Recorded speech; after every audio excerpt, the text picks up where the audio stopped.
মহামুনি ব্যাসদেবজি রচিত শ্রীমদ্ ভাগবত মহাপুরাণটি 12টি স্কন্ধে খণ্ডিত রয়েছে। এটি প্রথম স্কন্ধ। এটি যতটা সম্ভব নিজের ভাষায় সহজভাবে আপনার কাছে উপস্থাপন করছি। ভিডিওটি সম্পূর্ণ দেখার অনুরোধ রইল। প্রিয় দর্শক, দ্বাপর যুগের অবসান হয়েছে, কুরুক্ষেত্রের মহাযুদ্ধ শেষ হয়েছে, ধর্মরাজ যুধিষ্ঠির রাজ্য শাসন করছেন। শ্রীকৃষ্ণ তার লীলা সমাপ্ত করে ধীরে ধীরে পৃথিবী থেকে অন্তর্ধান করেছেন, আর তার প্রস্থানের সঙ্গে সঙ্গে পৃথিবীতে কলিযুগের সূচনা হয়েছে। ঋষিগণ দূরদৃষ্টিতে দেখতে পেলেন যে আগামী দিনে মানুষের অবস্থা খুব করুণ হবে। মানুষের আয়ু কমে যাবে, স্মৃতিশক্তি দুর্বল হবে, মন সর্বদা অশান্ত থাকবে, ধর্মের প্রতি আগ্রহ কমে যাবে, আর জাগতিক ভোগের প্রতি আসক্তি বেড়ে যাবে। এই চিন্তায় বহু মহান ঋষি একবার একত্রিত হলেন সেই পবিত্র নৈমিষারণ্যে। সেখানে প্রধান হিসাবে ছিলেন মহর্ষি শৌনকজি।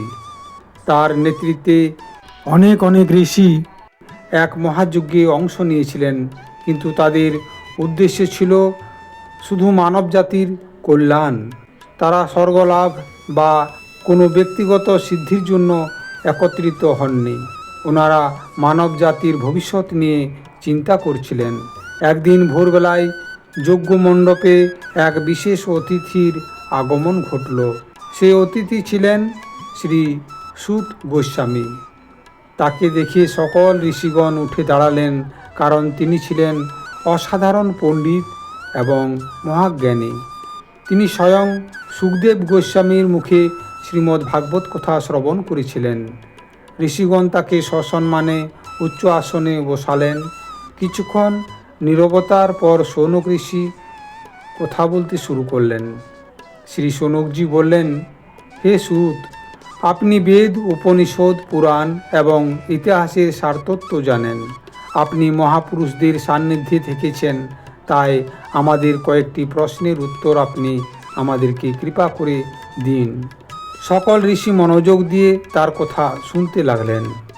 শ্রী শৌনকজি বললেন, কলিযুগে মানুষের আয়ু অল্প হবে, মন অস্থির হবে, বুদ্ধি দুর্বল হবে, তারা অসংখ্য শাস্ত্র অধ্যয়ন করার ক্ষমতা রাখবে না।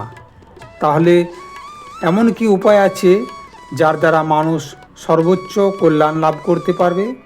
এটাই ছিল তাদের প্রথম প্রশ্ন। এরপর তিনি বললেন, সমস্ত শাস্ত্রের সার কথা কি? অসংখ্য বেদ, উপনিষদ এবং পুরাণের মধ্যে মানুষের জন্য সবচেয়ে গুরুত্বপূর্ণ শিক্ষা কোনটি? ঋষিদের মনে তখন একটাই আকাঙ্ক্ষা, মানুষকে মুক্তির সহজ পথ দেখানো। তারপর শৌনক ঋষি আরেকটি প্রশ্ন করলেন। তিনি বললেন, ভগবান কেন এই পৃথিবীতে অবতীর্ণ হন? তিনি কেন নানা রূপে জন্মগ্রহণ করেন এবং লীলাকার্য করে থাকেন? এরপর তিনি বিশেষভাবে ভগবান শ্রীকৃষ্ণের কথা তুললেন। তিনি বললেন, আমরা শ্রীকৃষ্ণের কাহিনী শুনতে চাই, কারণ তার নাম, গুণ, রূপ এবং লীলার কথা শুনলে মানুষের হৃদয় পবিত্র হয়ে যায়। এরপর এলো সবচেয়ে গুরুত্বপূর্ণ প্রশ্নর মধ্যে একটি প্রশ্ন। ঋষি বললেন, শ্রীকৃষ্ণ পৃথিবী ত্যাগ করে স্বধামে প্রত্যাবর্তন করেছেন। এখন ধর্ম কোথায় আশ্রয় নিয়েছে? কলিযুগের মানুষ কার শরণ নেবে? এই প্রশ্নের মধ্যেই লুকিয়েছিল সমগ্র ভাগবতের উদ্দেশ্য। কারণ শ্রীকৃষ্ণের অবর্তমানে মানুষের পথ প্রদর্শক হবে তারই কাহিনী শ্রীমদ্ ভাগবত মহাপুরাণ। এরপর ঋষিগণ পরীক্ষিত মহারাজের প্রসঙ্গ তুললেন। পরীক্ষিত মহারাজ মৃত্যুর 7 দিন আগে গঙ্গা তীরে বসে ভাগবত কথা শ্রবণ করেছিলেন। তাকে শিক্ষা দিয়েছিলেন শ্রী সুখদেব গোস্বামী। ঋষিগণ জানতে চাইলেন, সেই মহান সংলাপ আমাদের আপনি শ্রবণ করান। মৃত্যুর মুখোমুখি মানুষকে কি করতে হয়? প্রশ্নগুলির শেষ হলে সমগ্র যজ্ঞমণ্ডপ নিস্তব্ধ হয়ে গেল। সব ঋষির দৃষ্টি তখন সেই সুত গোস্বামীর দিকে, কারণ তারা জানতেন এই প্রশ্নগুলির উত্তর শুধু তাদের জন্যই নয়, এগুলি ভবিষ্যতের সমস্ত মানব জাতির জন্য। আর সুত গোস্বামীও বুঝতে পারলেন এগুলি সাধারণ প্রশ্ন নয়, এগুলি জীবনের, মৃত্যুর, ধর্মের, ভক্তির এবং ভগবানের প্রশ্ন। সনকজি যখন এই সমস্ত প্রশ্নগুলি সূতজির কাছে করলেন, তখন সব ঋষি নীরবে সূত গোস্বামীর দিকে তাকিয়ে আছেন। যজ্ঞের অগ্নিশিখা জ্বলছে, চারদিকে পবিত্র পরিবেশ। সকলেই অপেক্ষা করে আছেন এবার কি উত্তর দেবেন শ্রী সূত গোস্বামী। শ্রী সূতজি ঋষিদের প্রশ্ন শুনে অত্যন্ত সন্তুষ্ট হলেন। তিনি বললেন, হে মহর্ষিগণ, তোমাদের প্রশ্ন অত্যন্ত শুভ, কারণ তোমরা নিজের স্বার্থের জন্য কোনো প্রশ্ন করনি, সমগ্র মানব জাতির কল্যাণের জন্যই তোমরা প্রশ্ন করেছ। এরপর তিনি উত্তর দিতে শুরু করলেন। শ্রী সূতজি বললেন, মানুষ নানা ধরনের ধর্মকর্ম করে, কেউ যজ্ঞ করে, কেউ তপস্যা করে, কেউ দান করে, কেউ ব্রত পালন করে, কিন্তু এসবের উদ্দেশ্য কি? যে ধর্ম মানুষের হৃদয়ে ভগবানের প্রতি স্বার্থহীন এবং অবিচ্ছিন্ন ভক্তি জাগিয়ে তোলে, সেটাই হলো প্রকৃত ধর্ম। অর্থাৎ ধর্মের সাফল্য বাহ্যিক আচার অনুষ্ঠানে নয়, হৃদয়ে ভক্তি জাগ্রত হওয়ায়। ঋষিগণ গভীর মনোযোগ দিয়ে সমস্ত কথা শুনতে লাগলেন। শ্রী সূতজি বললেন, জীব আত্মা, আত্মার প্রকৃত আনন্দ ভগবানের সেবায়। মানুষ মনে করে ধন সম্পদ পেলে সুখী হবে, সম্মান পেলে সুখী হবে, ক্ষমতা পেলে সুখী হবে, কিন্তু কিছুদিন পর দেখা যায় তবুও মন শান্ত হয় না। কারণ আত্মা জড়বস্তু দিয়ে কখনো সম্পূর্ণ তৃপ্ত হতে পারে না। যেমন মাছকে মাটিতে রেখে দিলে যতই যত্ন করা হোক, সে সুখী হবে না, কারণ তার প্রকৃত স্থান হলো জল। তেমনি আত্মার প্রকৃত স্থান হলো ভগবান। এরপর শ্রী সূতজি আশ্চর্য কথা বললেন। তিনি বললেন, যখন ভগবানের প্রতি সত্যিকারের ভক্তি জন্মায়, তখন জ্ঞান এবং বৈরাগ্য স্বয়ং এসে যায়। অনেক মানুষ প্রথমে জ্ঞান লাভ করতে চায়, তারপর বৈরাগ্য অর্জন করতে চায়, কিন্তু ভাগবত বলছে ভক্তি হলো মূল। ভক্তি এলে মানুষ নিজে থেকেই বুঝতে পারে কোনটা স্থায়ী এবং কোনটা অস্থায়ী। শ্রী সূতজি বললেন, বেদ, উপনিষদ, যজ্ঞ, তপস্যা, যোগ, জ্ঞান সব কিছুর চূড়ান্ত লক্ষ্য একটাই, সেটা হলো ভগবান।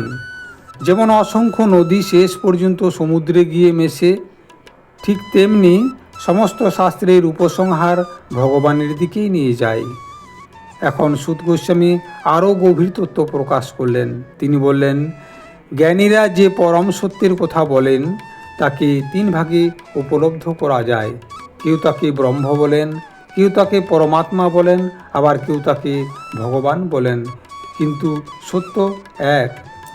এরপর শ্রী সূত গোস্বামী সেই বিষয়টি বললেন যা সমগ্র ভাগবতের প্রাণ।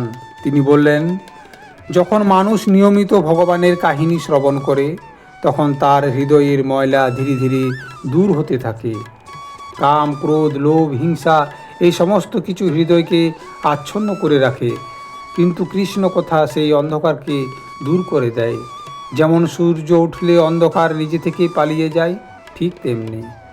শ্রী সূতজি বললেন, যে ব্যক্তি শ্রদ্ধার সঙ্গে ভগবানের লীলা এবং গুণকীর্তন শ্রবণ করে, ভগবান তার হৃদয়ে বিশেষ কৃপা করে থাকেন। হৃদয় তখন ধীরে ধীরে নির্মল হয়ে ওঠে, ভক্তি বাড়তে থাকে, জাগতিক আসক্তিগুলি কমতে থাকে। শ্রী সূতজি বললেন, সমস্ত জ্ঞানের লক্ষ্য হল বাসুদেব, সমস্ত তপস্যার লক্ষ্য হল বাসুদেব, সমস্ত যজ্ঞের লক্ষ্য হল বাসুদেব, সমস্ত ধর্মের লক্ষ্য হল বাসুদেব। অর্থাৎ সমস্ত আধ্যাত্মিক পথ শেষ পর্যন্ত তার কাছেই পৌঁছে যায়। ঋষিগণ বললেন, যদি ভগবানই সব কিছুর লক্ষ্য হন, তাহলে সেই ভগবান কে? তিনি কিভাবে জগতে অবতীর্ণ হন? কেন বিভিন্ন যুগে বিভিন্ন অবতার গ্রহণ করেন? এই সমস্ত প্রশ্নের উত্তর আপনি কৃপা করে আমাদেরকে দিন। ঋষিদের এই আগ্রহ অনুভব করে সূত গোস্বামী ভগবানের মহিমা বর্ণনা করতে শুরু করলেন। তিনি বললেন, এই দৃশ্যমান জগৎ একদিন ছিল না, আকাশ ছিল না, পৃথিবী ছিল না, সূর্য চন্দ্রও ছিল না, কিন্তু একজন ছিলেন, তিনি হলেন পরম পুরুষ পরমেশ্বর। তার ইচ্ছাতেই সৃষ্টি হয়, তার শক্তিতেই জগৎ টিকে থাকে, আবার তার ইচ্ছাতেই সব কিছু প্রলয় হয়ে যায়। সৃষ্টির সূচনায় তিনি বিভিন্ন রূপে প্রকাশিত হয়ে জগতের কার্যগুলি পরিচালনা করেন। ঋষিগণ মনোযোগ সহকারে সূতজির কথাগুলি শুনছিলেন। শ্রী সূতজি বললেন, ভগবানের কোনো অভাব নেই, তাকে কিছু অর্জন করতে হয় না, তবুও তিনি অবতীর্ণ হন। কেন জানেন? ভক্তদের রক্ষা করার জন্য, অধর্মকে দূর করার জন্য, ধর্মকে প্রতিষ্ঠা করার জন্য এবং ভক্তদের সঙ্গে প্রেমময় লীলা করার জন্য। এই কারণেই তিনি যুগে যুগে বিভিন্ন অবতার গ্রহণ করে থাকেন। শ্রী সূতজি এক একে ভগবানের বিভিন্ন অবতারের কথা বলতে শুরু করলেন। প্রথমে তিনি বললেন 4 কুমারের কথা। সৃষ্টির আদিতে ব্রহ্মার মানসপুত্র 4 জন কুমার সনক, সনন্দন, সনাতন এবং সনত কুমার জগতে জ্ঞান এবং বৈরাগ্যের শিক্ষা দিয়েছিলেন। তারা চিরকিশোর রূপে থেকে ভগবানের জ্ঞান প্রচার করেন। এরপর তিনি বললেন বরাহ অবতারের কথা। সেটি এক বিস্ময়কর ঘটনা। একসময় পৃথিবী মহাজলের মধ্যে নিমজ্জিত হয়ে গিয়েছিল। তখন ভগবান বিশাল বরাহ রূপে আবির্ভূত হলেন। তিনি সমুদ্র থেকে পৃথিবীকে উদ্ধার করলেন এবং অসুর হিরণ্যকশকে বধ করলেন। এরপর তিনি বললেন দেবর্ষি নারদ জগতে ভক্তিপূর্ণ প্রচারের জন্য আবির্ভূত হন। তিনি সর্বত্র ভ্রমণ করে জীবেদেরকে ভগবানের দিকে ফিরিয়ে আনেন। এই নারদই পরে ব্যাসদেবের জীবনে এক মহত্বপূর্ণ ভূমিকা পালন করবেন। এরপর সূত গোস্বামী নরনারায়ণ ঋষির তপস্যার কথা বললেন। তারা দেখিয়েছিলেন কিভাবে ইন্দ্রিয় সংযম এবং ভগবত স্মরণ করতে হয়। তারপর তিনি বললেন কপিল অবতারের কথা। তিনি আত্মা এবং প্রকৃতির তত্ত্ব ব্যাখ্যা করে মানুষের জ্ঞানচক্ষু খুলে দিয়েছিলেন। একের পর এক অবতারের বর্ণনা করতে লাগলেন। দত্তাত্রেয় জ্ঞান এবং বৈরাগ্যের শিক্ষা দিলেন। যোগ্য অবতার দেবতাদের রক্ষা করলেন। এইসব দেব মানুষকে শিখিয়েছিলেন মানব জন্ম কেবল ভোগের জন্য নয়, ঈশ্বর প্রাপ্তির জন্য। এরপর সূতজি বললেন পৃথু অবতারের কথা। তিনি ছিলেন আদর্শ রাজা। তার শাসনে প্রজারা সুখী ছিল এবং ধর্ম প্রতিষ্ঠিত হয়েছিল। মৎস্য অবতার, কুর্ম অবতার এবং অন্যান্য পরপর তিনি আরও বহু অবতারের কথা শোনালেন। মৎস্য অবতার প্রলয়ের সময় জীব এবং বেদকে রক্ষা করেন। কুর্ম সমুদ্র মন্থনের সময় মন্দর পর্বতকে ধারণ করেন। ধন্বন্তরী অমৃত নিয়ে আসেন। মোহিনী রূপে ভগবান দেবতাদের রক্ষা করেন। এরপর সূর্যি এমন এক অবতারের কথা বললেন যা শুনে সকল ঋষির হৃদয় ভক্তিতে ভরে উঠল। সেটি হলো নৃসিংহ অবতার। ভক্ত প্রহ্লাদকে রক্ষা করার জন্য স্তম্ভ ভেদ করে আবির্ভূত হন সেই নৃসিংহ ভগবান। অসুর হিরণ্যকশিপু ভেবেছিল ভগবান কোথাও নেই, কিন্তু ভগবান দেখিয়ে দিলেন তিনি সর্বত্রই রয়েছেন। এরপর বললেন বামন অবতারের কথা। বামন এক ক্ষুদ্র ব্রাহ্মণ বালকের রূপে তিনি অসুররাজ বলির কাছে মাত্র 3 পা ভূমি চাইলেন, কিন্তু পরে সমগ্র বিশ্ব তার 2 পদপক্ষেই আচ্ছাদিত হয়ে গেল। ঋষিগণ বুঝলেন ভগবানের লীলা কখনো সাধারণ বুদ্ধিতে ধরা যায় না। এরপর তিনি পরশুরাম অবতার, রামচন্দ্র অবতারের কথা বললেন। পরশুরাম অধার্মিক রাজাদের দমন করেছিলেন। তারপর আবির্ভূত হন শ্রীরাম। তিনি আদর্শ পুত্র, আদর্শ রাজা এবং আদর্শ মানব জীবনের শিক্ষা দিয়েছেন। পরে ভগবান ব্যাসদেব রূপে আবির্ভূত হয়ে বেদকে বিভক্ত করেন। তারপর বলরামের কথা বলা হয়। বলরাম যিনি ভগবানের শক্তির প্রকাশ ছিলেন। এখন সূত গোস্বামী তার বর্ণনার চূড়ান্ত স্থানে পৌঁছালেন। তিনি বললেন এই সমস্ত অবতার ভগবানের অংশ বা কলারূপ ছিল, কিন্তু যখন শ্রীকৃষ্ণ আবির্ভূত হয় তখন স্বয়ং পরমেশ্বরই পৃথিবীতে আবির্ভূত হন। এখানেই ভাগবতের বিখ্যাত সিদ্ধান্ত কৃষ্ণস্তু ভগবান স্বয়ং, অর্থাৎ ভগবান শ্রীকৃষ্ণই স্বয়ং ভগবান। এই ঘোষণা শুনে ঋষিগণের হৃদয় অত্যন্ত আনন্দে ভরে উঠল। এ কথা শোনার পর সনকাদি ঋষিগণ বললেন যদি কৃষ্ণই স্বয়ং ভগবান, তাহলে তার এই সর্বোচ্চ মহিমা পৃথিবীর মানুষ জানল কিভাবে? কোন গ্রন্থে তা সংরক্ষিত হলো? আর সেই গ্রন্থ রচনার প্রয়োজনই বা কেন হলো? এই প্রশ্নের উত্তর খুঁজতে গিয়ে শ্রী সূতজি আমাদের নিয়ে যান এক মহামুনির জীবনের এক বিশেষ মুহূর্তে। সেই মহামুনি হলেন মহামুনি ব্যাসদেব। দ্বাপর যুগের শেষের দিকে ব্যাসদেব পৃথিবীর অবস্থা গভীরভাবে পর্যবেক্ষণ করছিলেন। তিনি দেখতে পেলেন কলিযুগ আসছে। আগামী যুগের মানুষের আয়ু হবে কম, স্মৃতিশক্তি হবে দুর্বল, ধৈর্য হবে কম, সাধনার শক্তি কমে যাবে। মানুষের পক্ষে বেদের বিশাল জ্ঞান ভাণ্ডার ধারণ করা কঠিন হয়ে পড়বে। এই চিন্তায় তিনি মানব জাতির ভবিষ্যৎ নিয়ে উদ্বিগ্ন ছিলেন। তখন পর্যন্ত বেদ ছিল এক বিশাল অখণ্ড জ্ঞান ও সমুদ্র। ব্যাসদেবজি ভাবলেন, ভবিষ্যতের মানুষ এই বিশাল বেদ অধ্যয়ন করতে পারবে না। তাই তিনি এক মহৎ কাজ করলেন। এই বেদকে তিনি 4 ভাগে বিভক্ত করলেন: ঋগ্বেদ, যজুর্বেদ, সামবেদ এবং অথর্ববেদ। এরপর তিনি যোগ্য শিষ্যদের হাতে সেগুলি অর্পণ করলেন, যাতে জ্ঞান পৃথিবীতে সংরক্ষিত থাকে। কিন্তু ব্যাসদেব জানতেন সব মানুষ বেদ অধ্যয়ন করতে পারবে না। তাই তিনি ভাবলেন, এমন কিছু রচনা করতে হবে যা সাধারণ মানুষও বুঝতে পারে। এই চিন্তা থেকে তিনি পুরাণসমূহ রচনা করলেন, ইতিহাস রচনা করলেন, ধর্মতত্ত্বকে সহজ ভাষায় মানুষের কাছে পৌঁছে দিলেন। তিনি রচনা করলেন মহাগ্রন্থ মহাভারত। এই গ্রন্থে ধর্ম, নীতি, রাজনীতি, আধ্যাত্মিকতা সব কিছুই স্থান পেল। এর মধ্যেই অন্তর্ভুক্ত হল ভাগবত গীতা।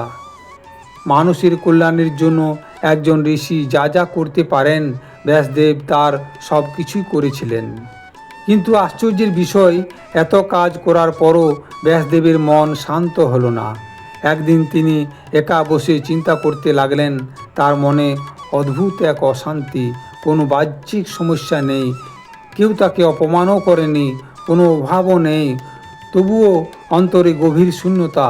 তিনি ভাবলেন, আমি বেদ ভাগ করেছি, পুরাণ রচনা করেছি, মহাভারত লিখেছি, তবুও আমার মন তৃপ্ত হচ্ছে না কেন?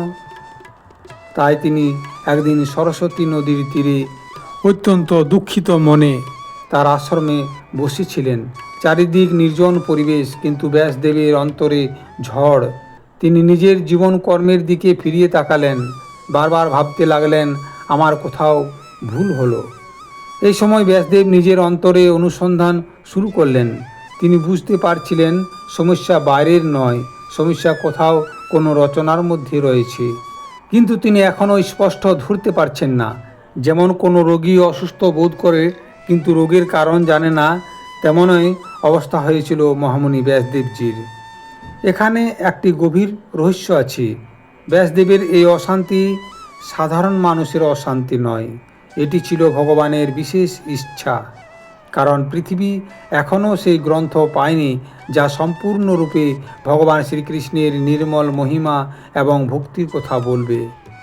বেদে জ্ঞান আছে, পুরাণে নানা কাহিনী আছে, মহাভারতে ধর্ম আছে, কিন্তু শুদ্ধ কৃষ্ণ ভক্তির অমৃত এখনও পূর্ণভাবে প্রকাশিত হয়নি। ব্যাসদেব তখনও বুঝতে পারেননি কী অভাব রয়ে গেছে। কিন্তু ভাগবতের আবির্ভাবের জন্য মঞ্চ প্রস্তুত হচ্ছে। এই অশান্তি তাকে এমন এক ব্যক্তির সাথে সম্পর্ক করে দিলেন, যিনি তার সমস্ত সমস্যার সমাধান করে দিলেন। মহামুনি ব্যাসদেবজি এই সমস্ত চিন্তা করছিলেন। ঠিক সেই সময় দেবর্ষি নারদজি সেখানে হাতে বীণা, মুখে সর্বদা নারায়ণ নারায়ণ নাম নিয়ে সেই মহামুনি ব্যাসদেবজির আশ্রমে এসে পৌঁছলেন। নারদকে দেখে ব্যাসদেব উঠে দাঁড়ালেন। যথাযোগ্য সম্মান দিয়ে তাকে আসন প্রদান করলেন। কারণ ব্যাসদেব জানতেন নারদ কোনো সাধারণ ঋষি নন, তিনি ভগবানের অন্তরঙ্গ ভক্ত। নারদ মুনি ব্যাসদেবের মুখের দিকে তাকিয়ে বুঝলেন তার অন্তরে কোনো অশান্তি রয়েছে। তিনি মৃদু হেসে বললেন, হে ব্যাস, তোমার মুখে আমি আনন্দ দেখতে পাচ্ছি না কেন? তুমি তো অসাধারণ কাজ করেছো, বেদ ভাগ করেছো, মহাভারত রচনা করেছো, অসংখ্য শাস্ত্র লিখেছো, তবুও কেন তোমার মন অশান্ত? এই প্রশ্ন শুনে ব্যাসদেব তার হৃদয়ের কথা খুলে বললেন দেবর্ষি নারদজির কাছে। ব্যাসদেবজি বললেন, হে দেবর্ষি, আপনি ঠিকই বলেছেন, আমি সব কিছু করার পরও শান্তি পাচ্ছি না। কেন এমন হচ্ছে আমি নিজেও বুঝতে পারছি না। আপনি সর্বজ্ঞ, দয়া করে আমার এই দুঃখের কারণ বলুন। ব্যাসদেবজি বিনয়ের সঙ্গে নারদের শরণ নিলেন। নারদ কিছুক্ষণ নীরব রইলেন, তারপর বললেন, হে ব্যাসদেব, তোমার অশান্তির কারণ আমি জানি। তুমি অনেক শাস্ত্র রচনা করেছ, কিন্তু ভগবানের নির্মল যশ এবং লীলার কীর্তন সম্পূর্ণভাবে করনি। এই কথা শুনে ব্যাসদেব বিস্মিত হলেন, কারণ তিনি তো মহাভারতেও কৃষ্ণের কথা লিখেছেন।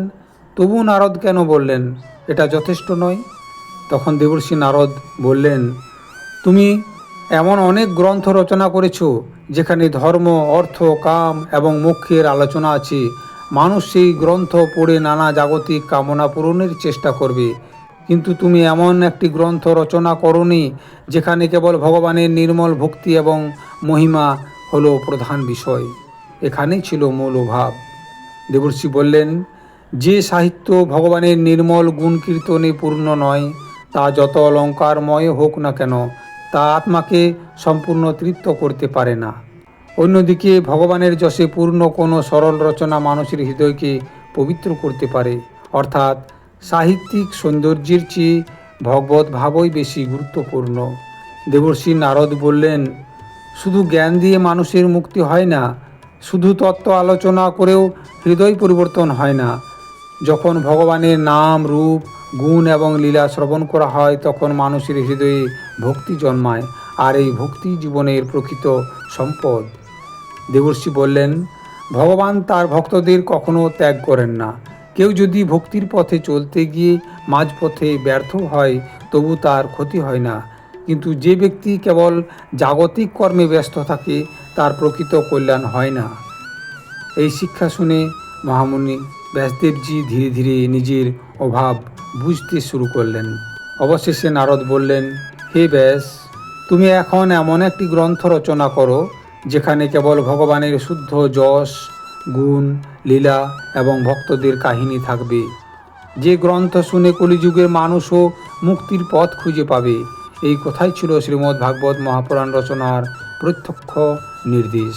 নারদের কথা শুনে ব্যাসদেব মনে খুব আনন্দ পেল। তার মনে আলো জ্বলে উঠল। তিনি বুঝলেন, এতদিন তিনি ধর্মের অনেক দিক বর্ণনা করেছেন, কিন্তু ভক্তির সর্বোচ্চ মাহাত্ম্যকে স্বতন্ত্রভাবে প্রকাশ করেননি। তার অশান্তির কারণ এখন স্পষ্ট হয়ে গেল। নৈমিষারণ্যে বসে শৌনকাদি ঋষিগণ মনোযোগ দিয়ে এই ঘটনা শুনছিলেন, কারণ তারা বুঝতে পারছিলেন ভাগবত কোনো সাধারণ গ্রন্থ নয়, এটি ভগবানের বিশেষ পরিকল্পনায় পৃথিবীতে প্রকাশিত হয়েছে।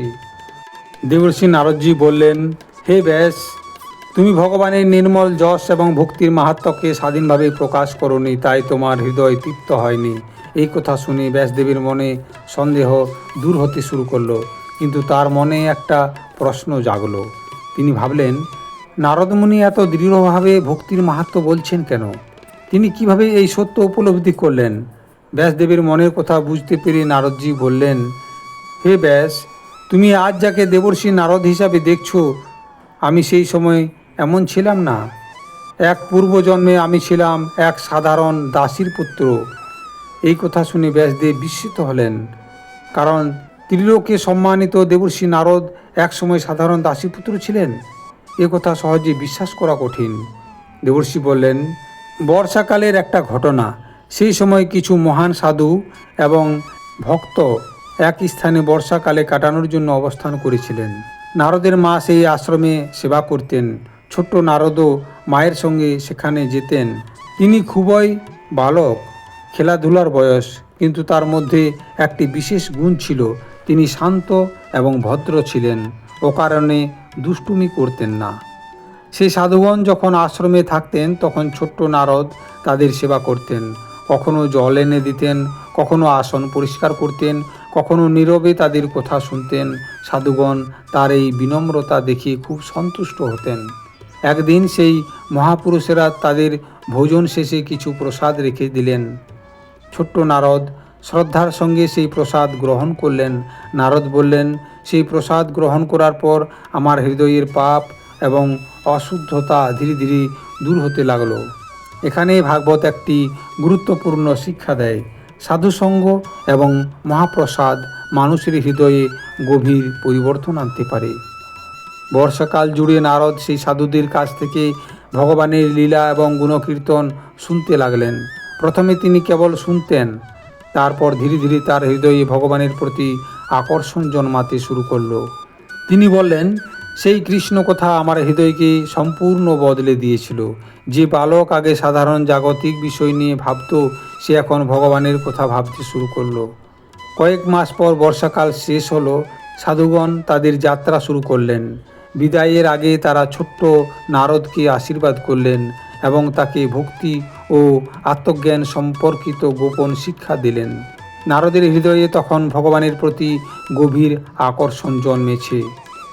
এর কিছুদিন পরে একটা রাতের ঘটনা। নারদের মা একটা গাই দহন করার জন্য বাইরে গিয়েছিলেন। হঠাৎ একটি বিষধর সাপ তাকে দংশন করলো আর সেখানেই সে দেহত্যাগ করলো। ছোট্ট নারদ এবার একা হয়ে গেলেন। কিন্তু আশ্চর্যের বিষয়, এই ঘটনায় নারদ ভেঙে পড়লেন না। তিনি বুঝতে পারলেন এটি ভগবানের কৃপা, কারণ এখন সংসারের বন্ধন থেকে তিনি সম্পূর্ণ মুক্ত হয়ে গেলেন। এখন তিনি সম্পূর্ণভাবে ভগবানের সন্ধানে বেরিয়ে যেতে পারবেন। মায়ের মৃত্যুর পর নারদ উত্তর দিকে যাত্রা করলেন। তিনি গ্রাম, নগর, নদী, পর্বত অতিক্রম করতে লাগলেন। ধীরে ধীরে গভীর বনে প্রবেশ করলেন। সেখানে কোনো মানুষ নেই, শুধু প্রকৃতির নিস্তব্ধতা। একটি নদীর তীরে বিশ্রাম নিয়ে তিনি একটি বৃক্ষের নিচে বসে পড়লেন। সাধুদের কাছ থেকে যা শিখেছিলেন সেই অনুযায়ী ভগবানের ধ্যান করতে লাগলেন। তার মন ধীরে ধীরে একাগ্র হয়ে উঠল। চোখ দিয়ে অশ্রু ঝরতে লাগলো। হৃদয় ভক্তিতে পরিপূর্ণ হয়ে গেল। হঠাৎ তার হৃদয়ের মধ্যে এক অপূর্ব দিব্য রূপ প্রকাশ পেল। ভগবানের সেই অতুলনীয় সৌন্দর্য দেখে নারদ অভিভূত হয়ে গেলেন। তার সমস্ত দুঃখ, কষ্ট, ভয় মুহূর্তের মধ্যে দূর হয়ে গেল। কিন্তু সেই দর্শন খুব অল্প সময় স্থায়ী হলো। হঠাৎ ভগবানের রূপ অদৃশ্য হয়ে গেল। ভগবানের এই রূপ অদৃশ্য হতেই নারদ আবার ধ্যান করতে লাগলেন। তিনি আবার সেই দর্শন পেতে চাইলেন, কিন্তু আর দেখতে পেলেন না। তখন তিনি গভীর ব্যাকুলতায় কাঁদতে লাগলেন। ঠিক তখন একটি দিব্য শব্দ হলো, আকাশবাণী হলো। ভগবান বললেন, এই জন্মে তুমি আর আমাকে প্রত্যক্ষ দেখতে পাবে না, কিন্তু তোমার হৃদয়ে আমার প্রতি যে প্রেম জন্মেছে তা কখনো নষ্ট হবে না। এই প্রেম তোমাকে ধীরে ধীরে আমার কাছে নিয়ে আসবে। এরপর নারদ ভগবানের স্মরণে জীবন কাটাতে লাগলেন। সময় এসে গেল, তার সেই দেহের অবসান হলো। ব্রহ্মার নূতন সৃষ্টির সময় তিনি দিব্য দেহ লাভ করলেন এবং দেবর্ষি নারদ রূপে আবির্ভূত হলেন। এখন তিনি বিনা হাতে সর্বত্র ভ্রমণ করে বেড়ান। মুখে সর্বদা ভগবানের নাম। যেখানেই যান সেখানেই ভক্তির বীজ বপন করেন। তিনি আর সাধারণ ঋষি নন, তিনি ভগবানের অত্যন্ত কৃপাপ্রাপ্ত ভক্ত। এই কাহিনী শুনে ব্যাসদেব বুঝলেন, নারদ কেবল তত্ত্ব বলছেন না, তিনি নিজের জীবনের অভিজ্ঞতা বলছেন। সাধু সঙ্গ কী করতে পারে তার জীবন্ত উদাহরণ তিনি নিজেই। এখন ব্যাসদেবের সমস্ত সন্দেহ দূর হয়েছে। তিনি বুঝতে পেরেছেন মানুষের প্রকৃত কল্যাণ জ্ঞান, কর্ম এবং স্বর্গলাভে নয়, ভগবানের নির্মল ভক্তিতে। কিন্তু শুধু বোঝা যথেষ্ট নয়, এবার সেই সত্যকে গ্রন্থরূপে প্রকাশ করতে হবে। নারদমুনি বিদায় নেওয়ার পর ব্যাসদেব তার আশ্রমে ফিরে এলেন। তিনি পবিত্র স্থানে বসে গভীর ধ্যানে প্রবেশ করলেন। তার মন সম্পূর্ণরূপে একাগ্র, বাইরের জগৎ যেন আর নেই।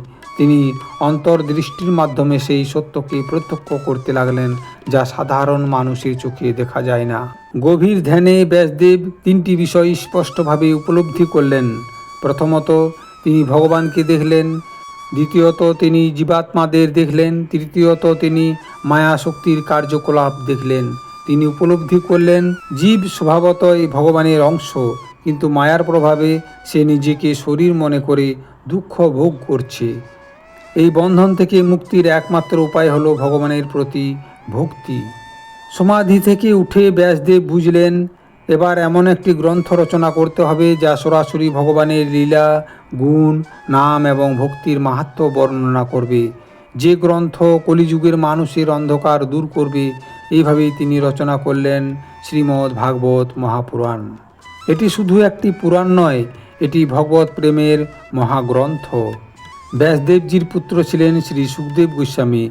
তিনি জন্ম থেকেই মুক্ত স্বভাব ছিলেন। জাগতিক বিষয়ে তার কোনো আকর্ষণ ছিল না। সাধারণ মানুষ যেমন সংসারে আসক্ত হয়, সুখদেবজি তেমন ছিলেন না। কথিত আছে, সুখদেবজি যুবক হওয়ার আগেই গৃহত্যাগ করেছিলেন। তার মনে কোনো সংসার ভাব ছিল না। তিনি বন, জঙ্গল, পর্বত, নদীর তীরে বিচরণ করতেন, সর্বদা আত্মার আনন্দে মগ্ন থাকতেন।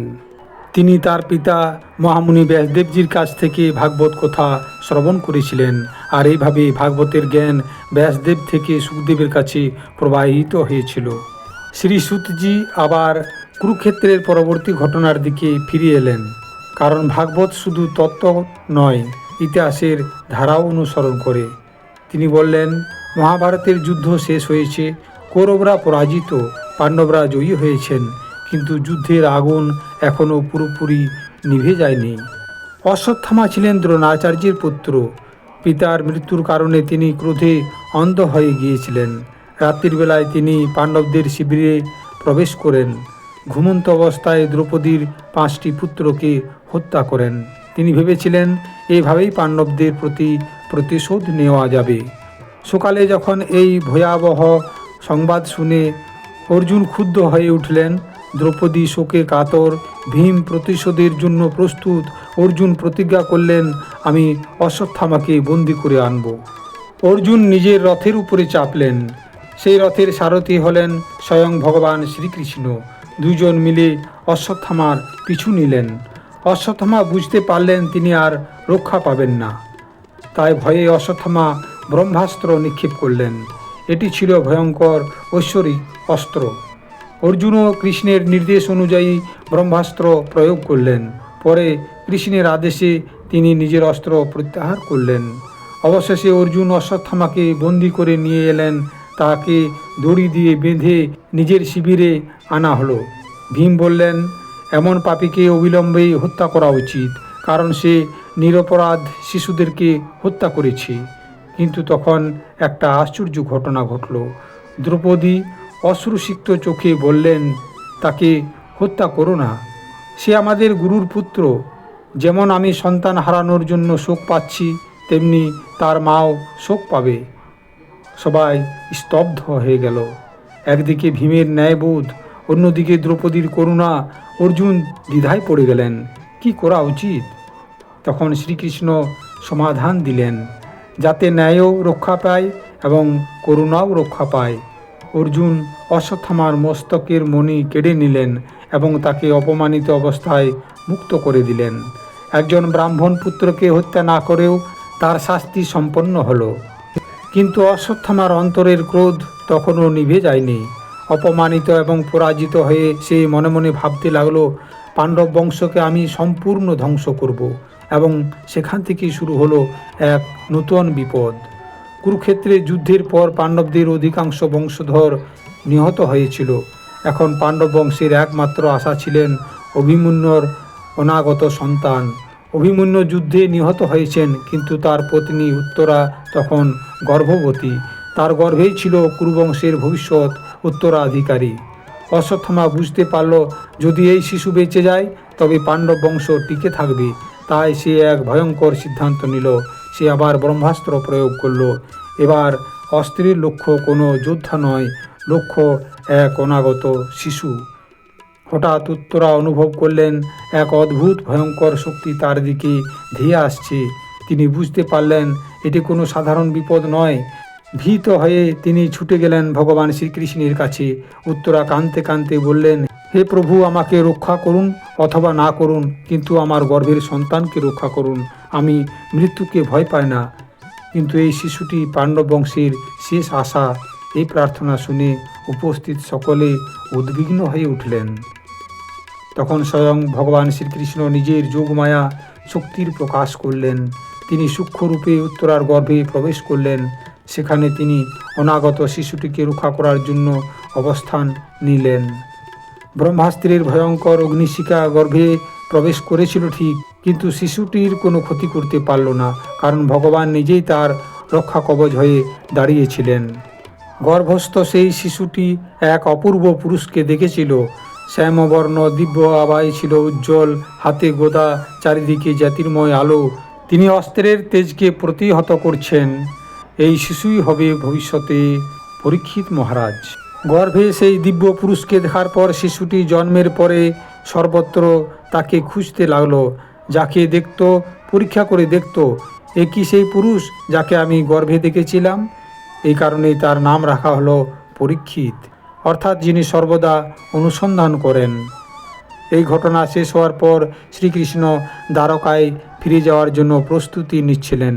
পাণ্ডব এবং কুরু পরিবারের সদস্যরা গভীর বিষাদে পড়লেন, কারণ তারা জানতেন শ্রীকৃষ্ণ শুধু তাদের আত্মীয় নন, তিনি তাদের রক্ষাকর্তা। প্রতিটি বিপদে তিনি তাদের পাশে ছিলেন। এই সময় সামনে এগিয়ে এলেন কুন্তী। তার হৃদয় ভক্তিতে পরিপূর্ণ হয়ে উঠল। তিনি বুঝতে পারলেন এই মানুষরূপী কৃষ্ণ আসলে সাধারণ কেউ নন, তিনি স্বয়ং পরমেশ্বর। তখন তিনি ভগবানের উদ্দেশ্যে এক অপূর্ব স্তব প্রার্থনা নিবেদন করলেন। কুন্তী বললেন, হে প্রভু, আপনি সকলের অন্তরে এবং বাইরে অবস্থান করেন, তবুও সাধারণ মানুষ আপনাকে চিনতে পারে না। যেমন একজন অভিনেতা বিভিন্ন চরিত্রে অভিনয় করলেও সবাই তার প্রকৃত পরিচয় বুঝতে পারে না, তেমনি ভগবানও মানব লীলা করেন, কিন্তু সবাই তাকে চিনতে পারে না। কুন্তী অতীতের কথা স্মরণ করলেন। তিনি বললেন, আপনি আমাদের বারবার রক্ষা করেছেন, লাক্ষাগৃহের অগ্নিকাণ্ড থেকে, বনের বিপদ থেকে, কুরুক্ষেত্রের যুদ্ধ থেকে, অসংখ্য শত্রুর হাত থেকে। প্রতিটি বিপদে আপনি আমাদের রক্ষাকর্তা ছিলেন। এরপর তিনি এমন একটি কথা বললেন যা শুনে অনেকেই বিস্মিত হন। তিনি প্রার্থনা করলেন, হে প্রভু, আমাদের জীবনে বারবার যেন বিপদ আসে। কেন তিনি এই কথা বললেন? কারণ বিপদের সময় তারা সর্বাধিক শ্রীকৃষ্ণকে স্মরণ করতেন, আর শ্রীকৃষ্ণকে স্মরণ করলে জন্ম মৃত্যুর বন্ধন থেকে মুক্তি পাওয়া যায়। এটি ভাগবতের অন্যতম একটা বিখ্যাত শিক্ষা।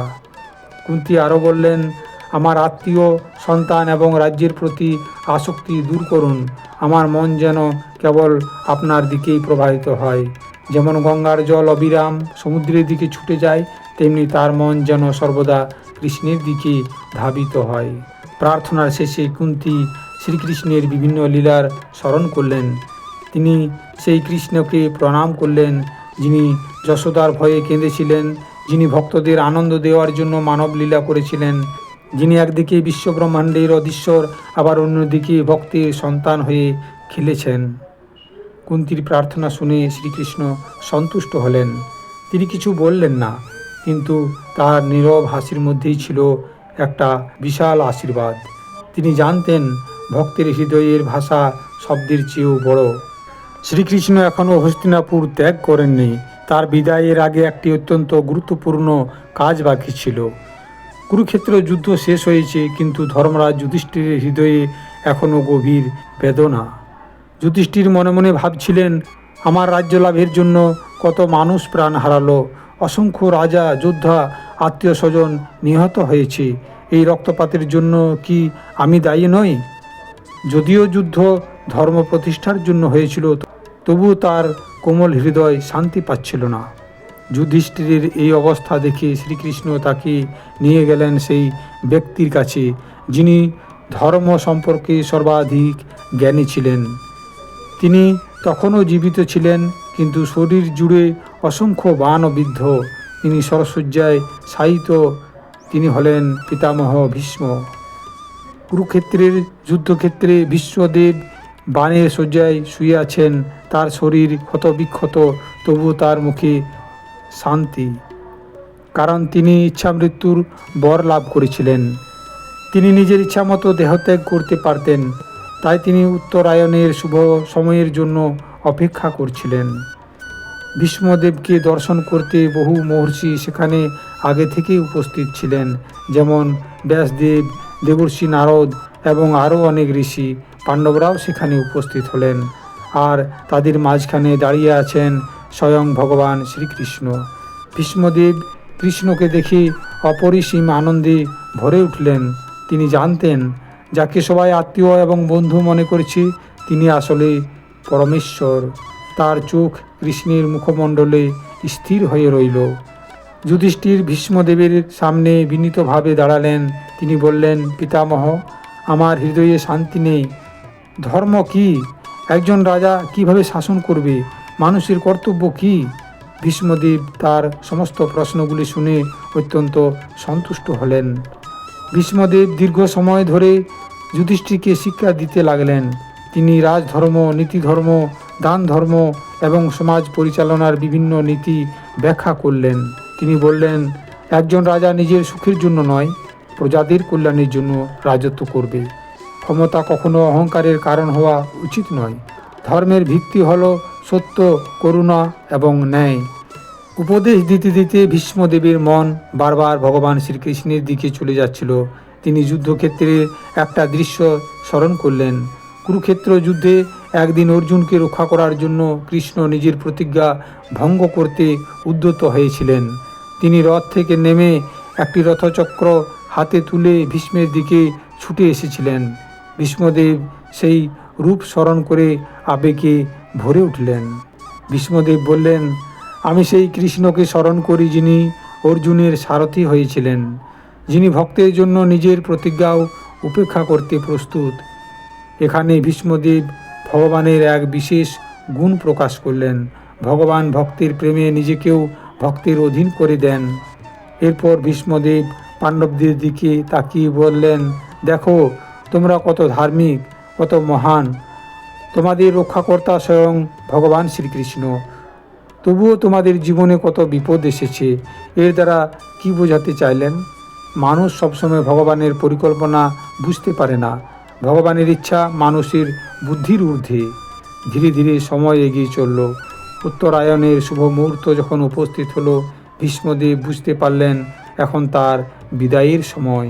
তিনি সমস্ত মনোযোগ শ্রীকৃষ্ণের উপর স্থির করলেন। শ্রীকৃষ্ণ তখন তার সামনে দাঁড়িয়ে আছেন। ভীষ্মদেব কৃষ্ণের সেই শ্যামসুন্দর রূপ দর্শন করতে লাগলেন। তার হৃদয় ভক্তিতে পরিপূর্ণ হয়ে উঠল। তিনি আর তার শরীরের বেদনা অনুভব করছিলেন না। তার সমস্ত চেতনা কৃষ্ণময় হয়ে গেল। অবশেষে সেই মুহূর্ত এলো। ভীষ্মদেব ভগবান শ্রীকৃষ্ণকে হৃদয়ে ধারণ করে দেহত্যাগ করলেন। স্বর্গ থেকে দেবতারা পুষ্পবৃষ্টি করতে লাগলেন। সকল ঋষি তার মহিমা কীর্তন করলেন। পাণ্ডবরা গভীর শ্রদ্ধায় মাথানত হলেন। এক মহান ভক্ত তার পার্থিব লীলা সমাপ্ত করলেন। ভীষ্মদেবের উপদেশ শুনে যুধিষ্ঠিরের মন অনেকটা শান্ত হলো। তিনি বুঝতে পারলেন ধর্মের পথ কখনো কখনো কঠিন হতে পারে, কিন্তু ভগবানের ইচ্ছার উপর ভরসা রাখতে হয়। এখন তিনি রাজ্য শাসনের জন্য প্রস্তুত। ভীষ্মদেবের প্রয়াণের পর হস্তিনাপুরে কিছুটা শান্তি ফিরে এলো। যুধিষ্ঠির রাজ্যভার গ্রহণ করলেন। তার শাসনে প্রজারা সুখী হতে লাগলো। ন্যায়, ধর্ম এবং সত্য আবার প্রতিষ্ঠিত হতে শুরু হলো। কিন্তু এই শান্তির মাঝেও একটি দুঃখের সংবাদ সকলের হৃদয়কে ভারী করে তুলল। কারণ স্বয়ং ভগবান শ্রীকৃষ্ণ এবার হস্তিনাপুর ছেড়ে তার নিজ নগরী দ্বারকায় ফিরে যাবেন। যখন এই সংবাদ ছড়িয়ে পড়ল, তখন সমগ্র হস্তিনাপুর যেন স্তব্ধ হয়ে গেল। কারণ কৃষ্ণ কেবল একজন আত্মীয়ই ছিলেন না, তিনি ছিলেন পাণ্ডবদের রক্ষাকর্তা। দুর্যোগে আশ্রয়, বিপদে বন্ধু, ধর্মের পথপ্রদর্শক, যুদ্ধের সময় সারথি আর ভক্তদের হৃদয়ের প্রাণ। 5 পাণ্ডবই গভীর বেদনায় আক্রান্ত হলেন। ভীম বললেন, যার উপস্থিতিতে আমরা সব বিপদ অতিক্রম করেছি তিনি চলে যাচ্ছেন। অর্জুনের অবস্থা আরও করুণ। কুরুক্ষেত্রের যুদ্ধক্ষেত্রে তিনি কৃষ্ণকে সারথি হিসাবে পেয়েছিলেন। এখন সেই প্রিয় বন্ধু বিদায় নেবেন। নকুল এবং সহদেব নীরবে শ্রীকৃষ্ণের দিকে তাকিয়ে রইলেন। তাদের হৃদয় ভক্তি এবং বিরহে পূর্ণ। কুন্তী কিছু বলছিলেন না, কিন্তু তার চোখে জল। তিনি জানতেন যিনি তাদের প্রতিটি বিপদে রক্ষা করেছেন তিনি এখন দূরে চলে যাবেন। তবুও তিনি এটাও জানতেন কৃষ্ণ কখনো ভক্তকে সত্যিকার অর্থে ছেড়ে যান না। কৃষ্ণের রথ প্রস্তুত হলো।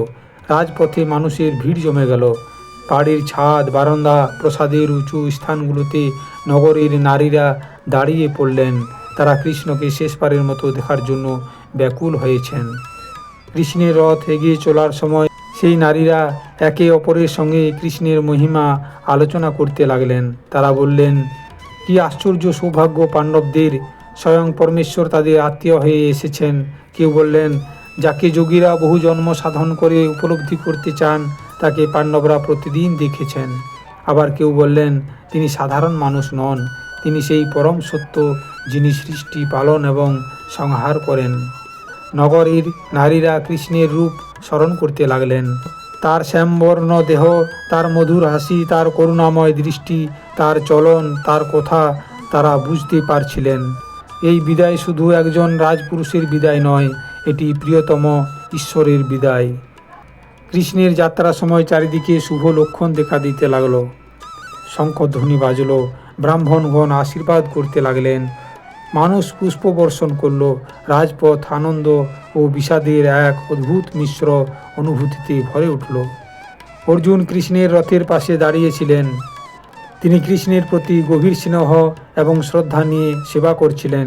কখনো ছাতা ধরেছেন, কখনো তার দিকে ভালোবাসা ভরা দৃষ্টিতে তাকিয়ে আছেন। বন্ধুত্ব এবং ভক্তির এমন অপূর্ব মিল খুব কমই দেখা যায়। ধীরে ধীরে রথ শহরের সীমানার দিকে এগিয়ে গেল। মানুষের ভিড় পিছনে পড়ে যেতে লাগলো, কিন্তু সবার দৃষ্টি এখনও কৃষ্ণের উপর স্থির। যতক্ষণ দেখা যায় ততক্ষণ কেউ চোখ ফিরিয়ে নিতে পারছিল না, কারণ ভক্তের কাছে ভগবানের দর্শনের প্রতিটি মুহূর্ত হলো অমূল্য। পাণ্ডবদের হৃদয়ে যখন কৃষ্ণ বিরহ চলছে, তখন অন্যদিকে বহু দূরে সমুদ্র তীরে মহাপুরী দ্বারকাবাসী আনন্দে অপেক্ষা করছে, কারণ তাদের প্রাণপ্রিয় কৃষ্ণ বহুদিন পর ফিরে আসছেন। দ্বারকার মানুষ প্রতিদিন কৃষ্ণের কথা ভাবত। তাদের কাছে কৃষ্ণ শুধু রাজা নন, তিনি ছিলেন পরিবারের সদস্য, বন্ধু, অভিভাবক, প্রভু এবং জীবনের কেন্দ্রবিন্দু। যখন সংবাদ এলো কৃষ্ণ ফিরছেন, তখন সমগ্র নগরীতে উৎসবের আবহ ছড়িয়ে পড়ল। দ্বারকার কাছাকাছি পৌঁছে শ্রীকৃষ্ণ তার বিখ্যাত শঙ্খ বাজালেন। সেই শঙ্খের নাম হলো পঞ্চজন্য। শঙ্খধ্বনি শুনে দ্বারকার মানুষ বুঝে গেল আমাদের প্রভু ফিরে এসেছেন। চারদিকে আনন্দের ঢেউ বয়ে গেল। দ্বারকার রাজপথগুলো সুন্দরভাবে সজ্জিত করা হলো। বাড়ির সামনে কলস স্থাপন করা হলো। পতাকা এবং ফুল দিয়ে পথ অলঙ্কৃত করা হলো। রাজপথে সুগন্ধি জল ছিটানো হলো। যেদিকে চোখ যায় সেদিকেই উৎসবের আয়োজন, কারণ বহুদিন পর নগরীর প্রাণ ফিরে আসছে। দ্বারকার মানুষ দল বেঁধে কৃষ্ণকে অভ্যর্থনা জানাতে বেরিয়ে এলো। বৃদ্ধ, যুবক, শিশু সকলেই তাদের হৃদয়ে একটাই অনুভূতি, আমাদের কৃষ্ণ ফিরে এসেছেন। তারা কৃষ্ণকে দেখে আনন্দে ভরে উঠল, যেন দীর্ঘ খরার পরে বৃষ্টি এসেছে। দ্বারকার বাসিন্দারা কৃষ্ণকে উদ্দেশ্য করে বললেন, হে প্রভু, আপনাকে ছাড়া আমাদের জীবন অন্ধকার হয়ে যায়। আপনি যখন বাইরে থাকেন তখন আমাদের কাছে প্রতিটি মুহূর্ত দীর্ঘ বলে মনে হয়। এখানে ভাগবত ভক্তির একটি গভীর অনুভূতি প্রকাশ করে। ভক্তের কাছে ভগবানের উপস্থিতি হলো প্রকৃত আনন্দ। শ্রীকৃষ্ণ সবার প্রতি স্নেহপূর্ব দৃষ্টিতে তাকালেন। তিনি কেবল রাজা হিসেবে নগরীতে প্রবেশ করলেন না, তিনি প্রত্যেকের প্রিয়জন হিসাবে ফিরলেন। যে যেমন ভক্তি নিয়ে তার কাছে এসেছিল, তিনি তেমনভাবে তাদের সাড়া দিলেন।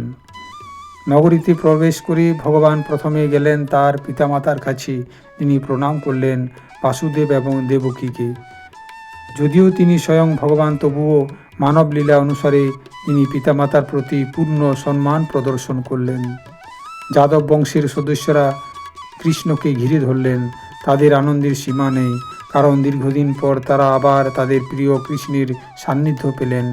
কৃষ্ণের পত্নীরাও তার আগমনের অপেক্ষায় ছিলেন। প্রসাদের উঁচু স্থান থেকে তারা কৃষ্ণকে দেখতে লাগলেন। তাদের হৃদয় প্রেম এবং আনন্দে পূর্ণ হয়ে উঠল।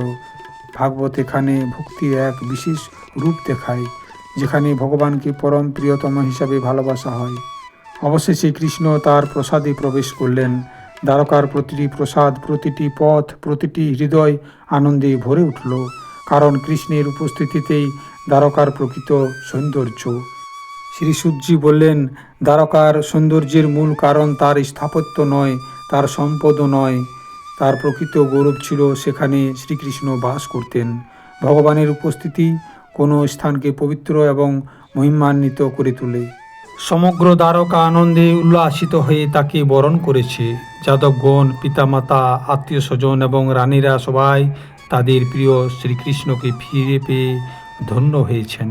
কিন্তু এদিকে হস্তিনাপুরেও একটি অত্যন্ত গুরুত্বপূর্ণ ঘটনার অপেক্ষা চলছিল, কারণ কুরুবংশের ভবিষ্যৎ এখন এক অনাগত শিশুর উপর নির্ভর করছে, যে শিশুকে অশ্বত্থামার ব্রহ্মাস্ত্র থেকে স্বয়ং ভগবান শ্রীকৃষ্ণ রক্ষা করেছিলেন। এখন সময় হলো, এবার উত্তরা এক পুত্র সন্তানের জন্ম দিলেন। সমগ্র হস্তিনাপুর আনন্দে ভরে উঠল, কারণ এই শিশু কেবল একটি পরিবারের সন্তান নয়, সে কুরুবংশের একমাত্র উত্তরাধিকারী। যুধিষ্ঠির, ভীম, অর্জুন, নকুল এবং সহদেব সবাই আনন্দে আত্মহারা হয়ে গেলেন। তাদের মনে হলো যেন যুদ্ধের ধ্বংসস্তূপের মধ্য থেকে নতুন জীবনের সূচনা হয়েছে। শিশুর জন্ম উপলক্ষে মহা উৎসবের আয়োজন করা হলো। ব্রাহ্মণদের দান করা হলো, গরু দান করা হলো, স্বর্ণ, রূপ, বস্ত্র এবং নানা উপহার বিতরণ করা হলো। ধর্মরাজ যুধিষ্ঠির জানতেন ভগবানের কৃপায় এই শিশু বেঁচে আছে, তাই তিনি কৃতজ্ঞতা ভরে উৎসব পালন করলেন। কিছুদিন পরেই বহু জ্ঞানী ব্রাহ্মণ এবং ঋষি শিশুটিকে দেখতে এলেন। তাদের মধ্যে ছিলেন কৃপাচার্য এবং অন্যান্য জ্যোতিষ ও বেদজ্ঞ মহাপুরুষগণ। যুধিষ্ঠির তাদের যথাযোগ্য সম্মান করলেন। যুধিষ্ঠিরের মনে একটি প্রশ্ন ছিল, তিনি জানতে চাইলেন এই শিশুর ভবিষ্যৎ কেমন হবে, সে কি তার পূর্বপুরুষদের মতো মহৎ হবে? তখন ঋষিগণ ধ্যান করে শিশুটির ভবিষ্যৎ সম্পর্কে বলতে শুরু করলেন।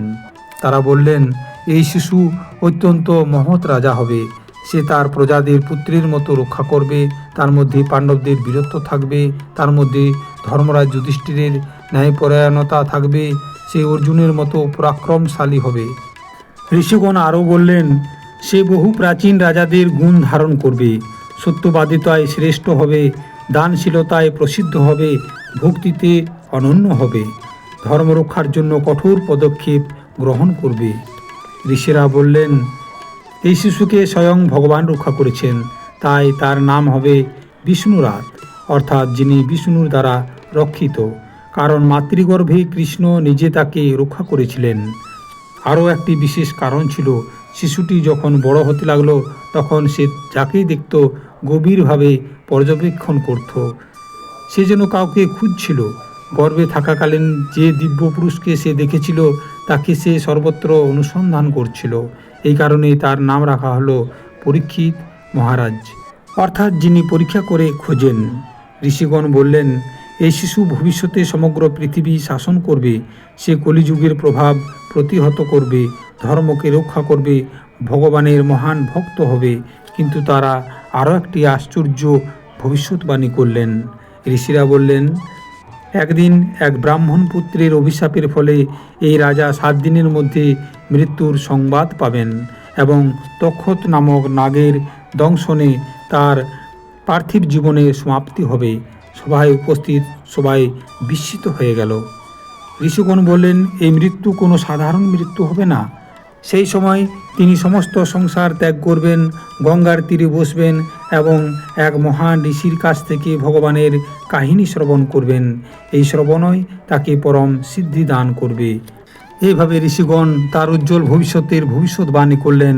কুরুবংশ আবার নূতন আশায় উদ্ভাসিত হলো। সময় এগিয়ে চলল, পরীক্ষিত ধীরে ধীরে বড় হতে লাগলেন। ধর্মরাজ যুধিষ্ঠিরের ন্যায় এবং ধর্মের সঙ্গে রাজ্য শাসন করছিলেন। বাহ্যিকভাবে সব কিছু শান্ত মনে হলেও সময়ের অদৃশ্য চাকা এক নূতন অধ্যায়ের দিকে এগিয়ে যাচ্ছিল। ঠিক সেই সময় বহু বছরের তীর্থযাত্রা শেষে ফিরে এলেন এক মহাপুরুষ, যার নাম হলো বিদুর। মহাভারতের সময় বিদুর বারবার কৌরবদের সতর্ক করেছিলেন। তিনি ধৃতরাষ্ট্রকে ন্যায়ের পথে চলার উপদেশ দিয়েছিলেন, কিন্তু দুর্যোধন তার কথা সহ্য করতে পারেনি। একদিন সভার মধ্যে দুর্যোধন বিদুরকে অপমান করল। তখন বিদুর বুঝলেন, যেখানে ধর্মের কথা শোনার ইচ্ছা নাই সেখানে থাকা বৃথা। তিনি রাজপ্রাসাদ ত্যাগ করে তীর্থ ভ্রমণে বেরিয়ে পড়লেন। বহু বছর ধরে বিদুর ভারতবর্ষের পবিত্র তীর্থস্থানগুলো ভ্রমণ করলেন, সাধুদের সঙ্গ লাভ করলেন, আত্মজ্ঞান এবং ভক্তির তত্ত্ব আরও গভীরভাবে উপলব্ধি করলেন। এই তীর্থযাত্রার সময় তিনি বহু মহান ঋষির সঙ্গে সাক্ষাৎ করেছিলেন। অবশেষে তিনি একদিন হস্তিনাপুরে ফিরে এলেন। বিদুরের আগমনের সংবাদ শুনে পাণ্ডবরা অত্যন্ত আনন্দিত হলেন। তারা ছুটে এসে তাকে অভ্যর্থনা জানালেন, বিশেষ করে যুধিষ্ঠির, কারণ বিদুর কাকা শুধু কাকাই নয়, তিনি ছিলেন তাদের শুভাকাঙ্ক্ষী এবং উপদেষ্টা। যুধিষ্ঠির বিদুরকে দেখে আবেগে আপ্লুত হয়ে গেলেন।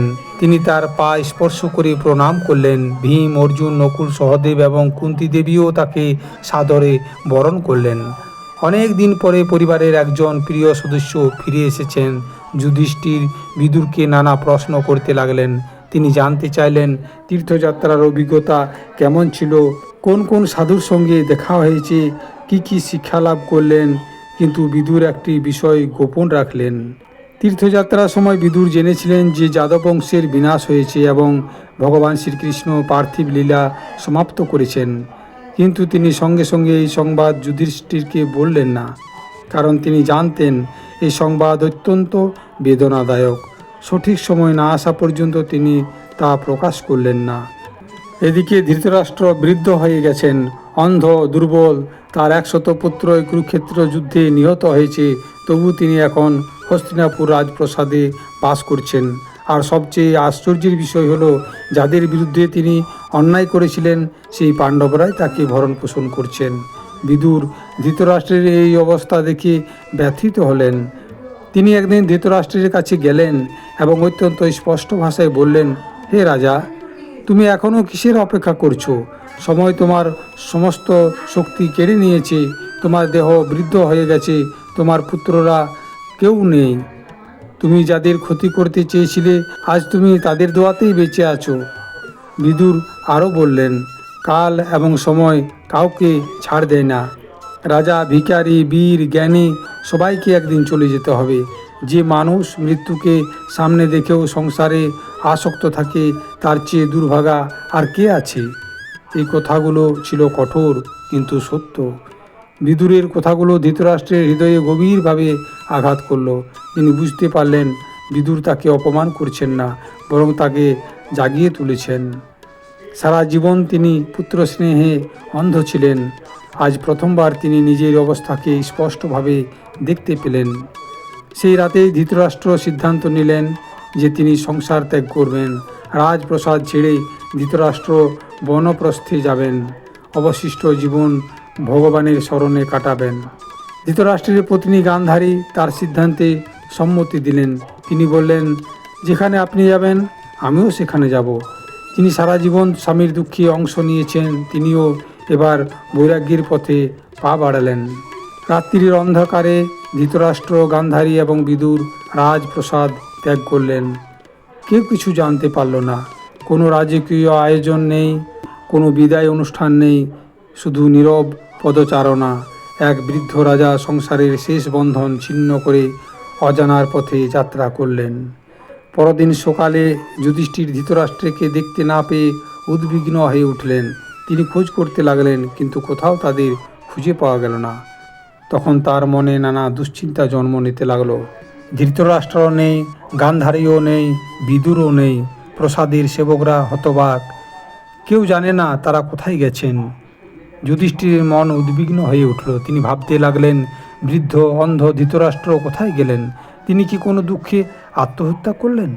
আমরা কি তার যথাযথ সেবা করতে পারিনি? ধর্মরাজের হৃদয় ছিল অত্যন্ত কোমল। ধৃতরাষ্ট্র অতীতে অনেক অন্যায় করলেও যুধিষ্ঠির তার প্রতি কোনো বিদ্বেষ পোষণ করেননি। আরেকটি বিষয় তাকে চিন্তিত করে তুলল, কারণ বিদুর কাকাও নিখোঁজ রয়েছেন। যিনি সদ্য তীর্থযাত্রা থেকে ফিরে এসেছেন তিনিও নেই। যুধিষ্ঠির বুঝতে পারছিলেন নিশ্চয়ই এর পেছনে কোনো গভীর কারণ রয়েছে। যখন সবাই চিন্তিত, ঠিক সেই সময় হস্তিনাপুরে আগমন করলেন দেবর্ষি নারদজি। তার সঙ্গে ছিলেন আরও কয়েকজন মহান ঋষি। যুধিষ্ঠির তাদের যথাযোগ্য সম্মান জানালেন। তারপর উদ্বিগ্ন কণ্ঠে ধৃতরাষ্ট্রের বিষয়ে প্রশ্ন করলেন। তিনি বললেন, হে দেবর্ষি, আপনি সর্বত্র বিচরণ করেন। আপনি নিশ্চয়ই জানেন ধৃতরাষ্ট্র কোথায় গেছেন। আমার মন অত্যন্ত অস্থির। দয়া করে আমাকে সত্য কথা বলুন। তখন দেবর্ষি শান্ত কণ্ঠে বললেন, হে রাজা, শোক করো না। এই জগতে কেউ কারো চিরস্থায়ী অভিভাবক নয়। সবাই ভগবানের ইচ্ছার অধীন। এই কথা শুনে যুধিষ্ঠির মনোযোগ দিয়ে নারদের কথা শুনতে লাগলেন। দেবর্ষি বললেন, দেখো, মানুষ নিজেকে রক্ষাকর্তা মনে করে, কিন্তু বাস্তবে প্রত্যেকেই সময়ের সাথে পরিচালিত। যেমন একটি গরুকে দড়ি দিয়ে বাঁধা হয় এবং সে মালিকের ইচ্ছামতো চলে, তেমনি জীবেরাও ভগবানের নিয়ন্ত্রণে রয়েছে। তিনি বোঝাতে চাইলেন জন্ম, মৃত্যু, মিলন এবং বিচ্ছেদ এই সব কিছু সময়ের নিয়মে ঘটে থাকে। এরপর নারদ ধৃতরাষ্ট্রের সংবাদ দিলেন। তিনি বললেন, বিদুরের উপদেশে ধৃতরাষ্ট্র সংসার ত্যাগ করেছেন। তিনি হিমালয়ের দক্ষিণাঞ্চলে এক পবিত্র আশ্রমে অবস্থান করছেন। সেখানে তিনি যোগ সাধনা এবং ভগবানের স্মরণে জীবন অতিবাহিত করছেন। নারদ বললেন, গান্ধারীও তার স্বামীর সঙ্গে গেছেন। তিনি পতিব্রতা ধর্ম পালন করে ধৃতরাষ্ট্রের সেবায় নিয়োজিত আছেন। দুজনেই এখন জাগতিক জীবনের শেষ অধ্যায় অতিক্রম করছেন। নারদ একটি গুরুত্বপূর্ণ ভবিষ্যৎবাণী করলেন। তিনি বললেন, আর বেশি সময় নেই, কিছুদিনের মধ্যেই ধৃতরাষ্ট্র যোগাগ্নির মাধ্যমে দেহত্যাগ করবেন। গান্ধারীও স্বামীর অনুসরণ করবেন। এই কথা শুনে সবাই স্তব্ধ হয়ে গেল। দেবর্ষি বললেন, বিদুর তার কর্তব্য সম্পন্ন করেছেন। তিনি ধৃতরাষ্ট্রকে জাগিয়ে তুলেছেন এবং মুক্তির পথে পরিচালিত করেছেন। এরপর তিনি আবার তীর্থ ভ্রমণে বেরিয়ে পড়বেন। যুধিষ্ঠিরের মুখে তখনও বিষাদের ছাপ। তখন নারদ বললেন, হে রাজা, জ্ঞানীরা এমন ঘটনায় শোক করেন না। যে এসেছে সে একদিন যাবে। এই দেহ নশ্বর, কিন্তু আত্মা অবিনশ্বর। এই শিক্ষা শুনে যুধিষ্ঠিরের মন ধীরে ধীরে শান্ত হতে লাগলো। নারদ বোঝালেন, পৃথিবীর সমস্ত সম্পর্ক সময়ের দ্বারা সীমাবদ্ধ। আজ যে পিতা, সে একদিন থাকবে না। আজ যে পুত্র, সেও একদিন চলে যাবে। কিন্তু ভগবানের সঙ্গে সম্পর্ক চিরন্তন। তাই মানুষের উচিত সেই সম্পর্ককে সুদৃঢ় করে রাখা। নারদের উপদেশ শুনে পাণ্ডবরা উপলব্ধি করলেন, সংসারে কেউ কারো স্থায়ী আশ্রয় নয়, শুধু ভগবানই একমাত্র আশ্রয়। এই উপলব্ধি তাদের হৃদয়কে আরও গভীরভাবে ভক্তির পথে নিয়ে গেল। যুধিষ্ঠিরের মন কিছুটা শান্ত হলো। হস্তিনাপুরের স্বাভাবিক জীবন চলতে লাগলো। কিন্তু অদৃশ্য পর্দার আড়ালে এক ভয়ঙ্কর ঘটনা ইতিমধ্যেই ঘটে গেছে। একটি যুগ শেষ হয়ে গেছে। পৃথিবীর সবচেয়ে পবিত্র অধ্যায়ের সমাপ্তি ঘটেছে, কিন্তু পাণ্ডবরা এখনও সে সংবাদ জানেন না। কিছুদিন আগে অর্জুন দ্বারকায় গিয়েছিলেন। উদ্দেশ্য ছিল শ্রীকৃষ্ণ এবং যাদবদের সাথে সাক্ষাৎ করা। সাধারণত তিনি অল্প সময়ের মধ্যেই ফিরে আসতেন, কিন্তু এবার অনেক মাস কেটে গেল, তবু তিনি ফিরে এলেন না কেন? এদিকে হস্তিনাপুরে নানা অশুভ লক্ষণ দেখা দিতে শুরু করলো। যুধিষ্ঠির এগুলো দেখে উদ্বিগ্ন হয়ে উঠলেন। তিনি দেখলেন প্রাণীদের আচরণ অস্বাভাবিক, পাখিরা অদ্ভুতভাবে ডাকছে, মানুষের মনে অকারণে ভয় উৎপন্ন হচ্ছে, প্রকৃতির মধ্যে এক অদ্ভুত অস্থিরতার উৎপন্ন হয়েছে। যুধিষ্ঠির মনে মনে ভাবলেন, এ কি, কোনো বড় বিপদের সংকেত এটা? আমার হৃদয় বারবার শ্রীকৃষ্ণের কথা স্মরণ করছে। দ্বারকায় কি কোনো অমঙ্গল ঘটেছে? তার মনে অজানা আশঙ্কা জন্ম নিতে লাগলো। অবশেষে একদিন অর্জুন ফিরে এলেন, কিন্তু তাকে দেখে সবাই বিস্মিত হয়ে গেল। এ যেন সেই পুরনো অর্জুন নন। তার মুখ অত্যন্ত বিষণ্ণ, চোখে জল, মাথা নিচু, শরীরের কোনো উজ্জ্বলতা নেই। যুধিষ্ঠির ছুটে এসে নানা প্রশ্ন করতে লাগলেন। তিনি জানতে চাইলেন, দ্বারকার সবাই কেমন আছেন? আমাদের আত্মীয় স্বজন কি সুস্থ আছেন? ভগবান শ্রীকৃষ্ণ কেমন আছেন? কিন্তু অর্জুন কোনো উত্তর দিতে পারলেন না। কিছুক্ষণ তিনি নীরবে দাঁড়িয়ে রইলেন। তার চোখ দিয়ে অশ্রু গড়িয়ে যেতে লাগলো। অবশেষে তিনি নিজেকে সামলে নিয়ে সেই সংবাদ দিলেন, যে সংবাদ শুনে পৃথিবী শূন্য হয়ে গেল। অর্জুন বললেন, হে ভ্রাতা, আমাদের প্রিয় কৃষ্ণ তার পার্থিব লীলা সমাপ্ত করেছেন। যাদব বংশও পৃথিবী থেকে বিদায় নিয়েছে। এই কথা শুনে উপস্থিত সকলেই স্তব্ধ হয়ে গেল। সংবাদ দেওয়ার পর অর্জুন কৃষ্ণের স্মৃতিচারণ করতে লাগলেন। তিনি বললেন, আমি যা কিছু ছিলাম কৃষ্ণের কৃপায় ছিলাম। আমার বীরত্ব, শক্তি, জয় সব কিছুই তার দান। অর্জুন কুরুক্ষেত্রের কথা স্মরণ করলেন। তিনি স্মরণ করলেন কিভাবে কৃষ্ণ তার রথের সারথি হয়েছিলেন, কিভাবে তিনি গীতার উপদেশ দিয়েছিলেন, কিভাবে প্রতিটি বিপদে তাকে রক্ষা করেছিলেন। এরপর অর্জুন একটা বিস্ময়কর ঘটনা বললেন। দ্বারকা ধ্বংস হওয়ার পর তিনি যাদব পরিবারের নারীদের নিয়ে হস্তিনাপুরে ফিরছিলেন। পথে কিছু সাধারণ দস্যু আক্রমণ করল। অর্জুন তাদের প্রতিহত করতে চাইলেন, কিন্তু আশ্চর্য, যে গান্ডীব ধনুক দিয়ে তিনি ভীষ্ম, কর্ণ, দ্রোণ প্রমুখ মহাবীরদের মোকাবিলা করেছিলেন, সেই ধনুষ যেন আর আগের মতো কাজ করল না। তখন অর্জুন বুঝলেন তার শক্তি কখনো তার নিজের ছিল না, সবাই কৃষ্ণের কৃপা। কৃষ্ণ পৃথিবী ত্যাগ করার সঙ্গে সঙ্গে সেই বিশেষ ঐশ্বর্য চলে গেছে। দুঃখে ভেঙে পড়লেও অর্জুন ধীরে ধীরে কৃষ্ণের উপদেশ স্মরণ করতে লাগলেন, বিশেষ করে কুরুক্ষেত্রে প্রাপ্ত জ্ঞান। তিনি উপলব্ধি করলেন কৃষ্ণ কখনো প্রকৃত অর্থে চলে যান না, তার নাম, শিক্ষা এবং স্মরণ চিরন্তন। অর্জুনের কথা শুনে যুধিষ্ঠির বুঝতে পারলেন এটি শুধু একজন আত্মীয়ের মৃত্যু নয়, এটি একটি যুগের সমাপ্তি। শ্রীকৃষ্ণ পৃথিবীতে অবস্থান করার কারণেই ধর্ম টিকে ছিল। এখন কলিযুগের প্রভাব শুরু হবে। পাণ্ডবরা বুঝলেন তাদের পার্থিব কর্তব্য প্রায় শেষ। পরীক্ষিত এখন বড় হয়ে উঠেছেন, তিনি রাজ্য শাসন করতে সক্ষম, অতএব তাদেরও সংসার ত্যাগের সময় ঘনিয়ে এসেছে। তাই তারা রাজ্যভার অর্পণ করলেন তাদের পৌত্র পরীক্ষিত মহারাজকে। এরপর পাণ্ডবরা মহাপ্রস্থানের পথে যাত্রা করলেন। এভাবে এক যুগের অবসান হলো। এখন শুরু হলো পরীক্ষিত মহারাজের যুগ। পরীক্ষিত মহারাজ ছিলেন এক আদর্শ শাসক। তিনি শুধু রাজ্য পরিচালনাই করতেন না, ধর্ম রক্ষা করাকেও তিনি নিজের প্রধান কর্তব্য বলে মনে করতেন। তিনি জানতেন শ্রীকৃষ্ণ পৃথিবী ত্যাগ করার পর কলিযুগ প্রবেশ করেছে, তাই তিনি সর্বদা সতর্ক থাকতেন যাতে ধর্মের অবক্ষয় না ঘটে। একদিন রাজা পরীক্ষিত রাজ্য পরিদর্শনের জন্য বের হলেন। সোনাখচিত রথে চেপে তিনি বিভিন্ন অঞ্চল ঘুরে বেড়াতে লাগলেন। তিনি প্রজাতির অবস্থা জানতেন, তাদের সুখ দুঃখ শুনতেন এবং নিশ্চিত করতেন যে সর্বত্র ধর্ম প্রতিষ্ঠিত আছে কি না। পরিদর্শনের সময় তিনি একটি আশ্চর্য দৃশ্য দেখলেন। একটা গাভী কান্না করছে, তার শরীর দুর্বল, তার দু চোখে জল।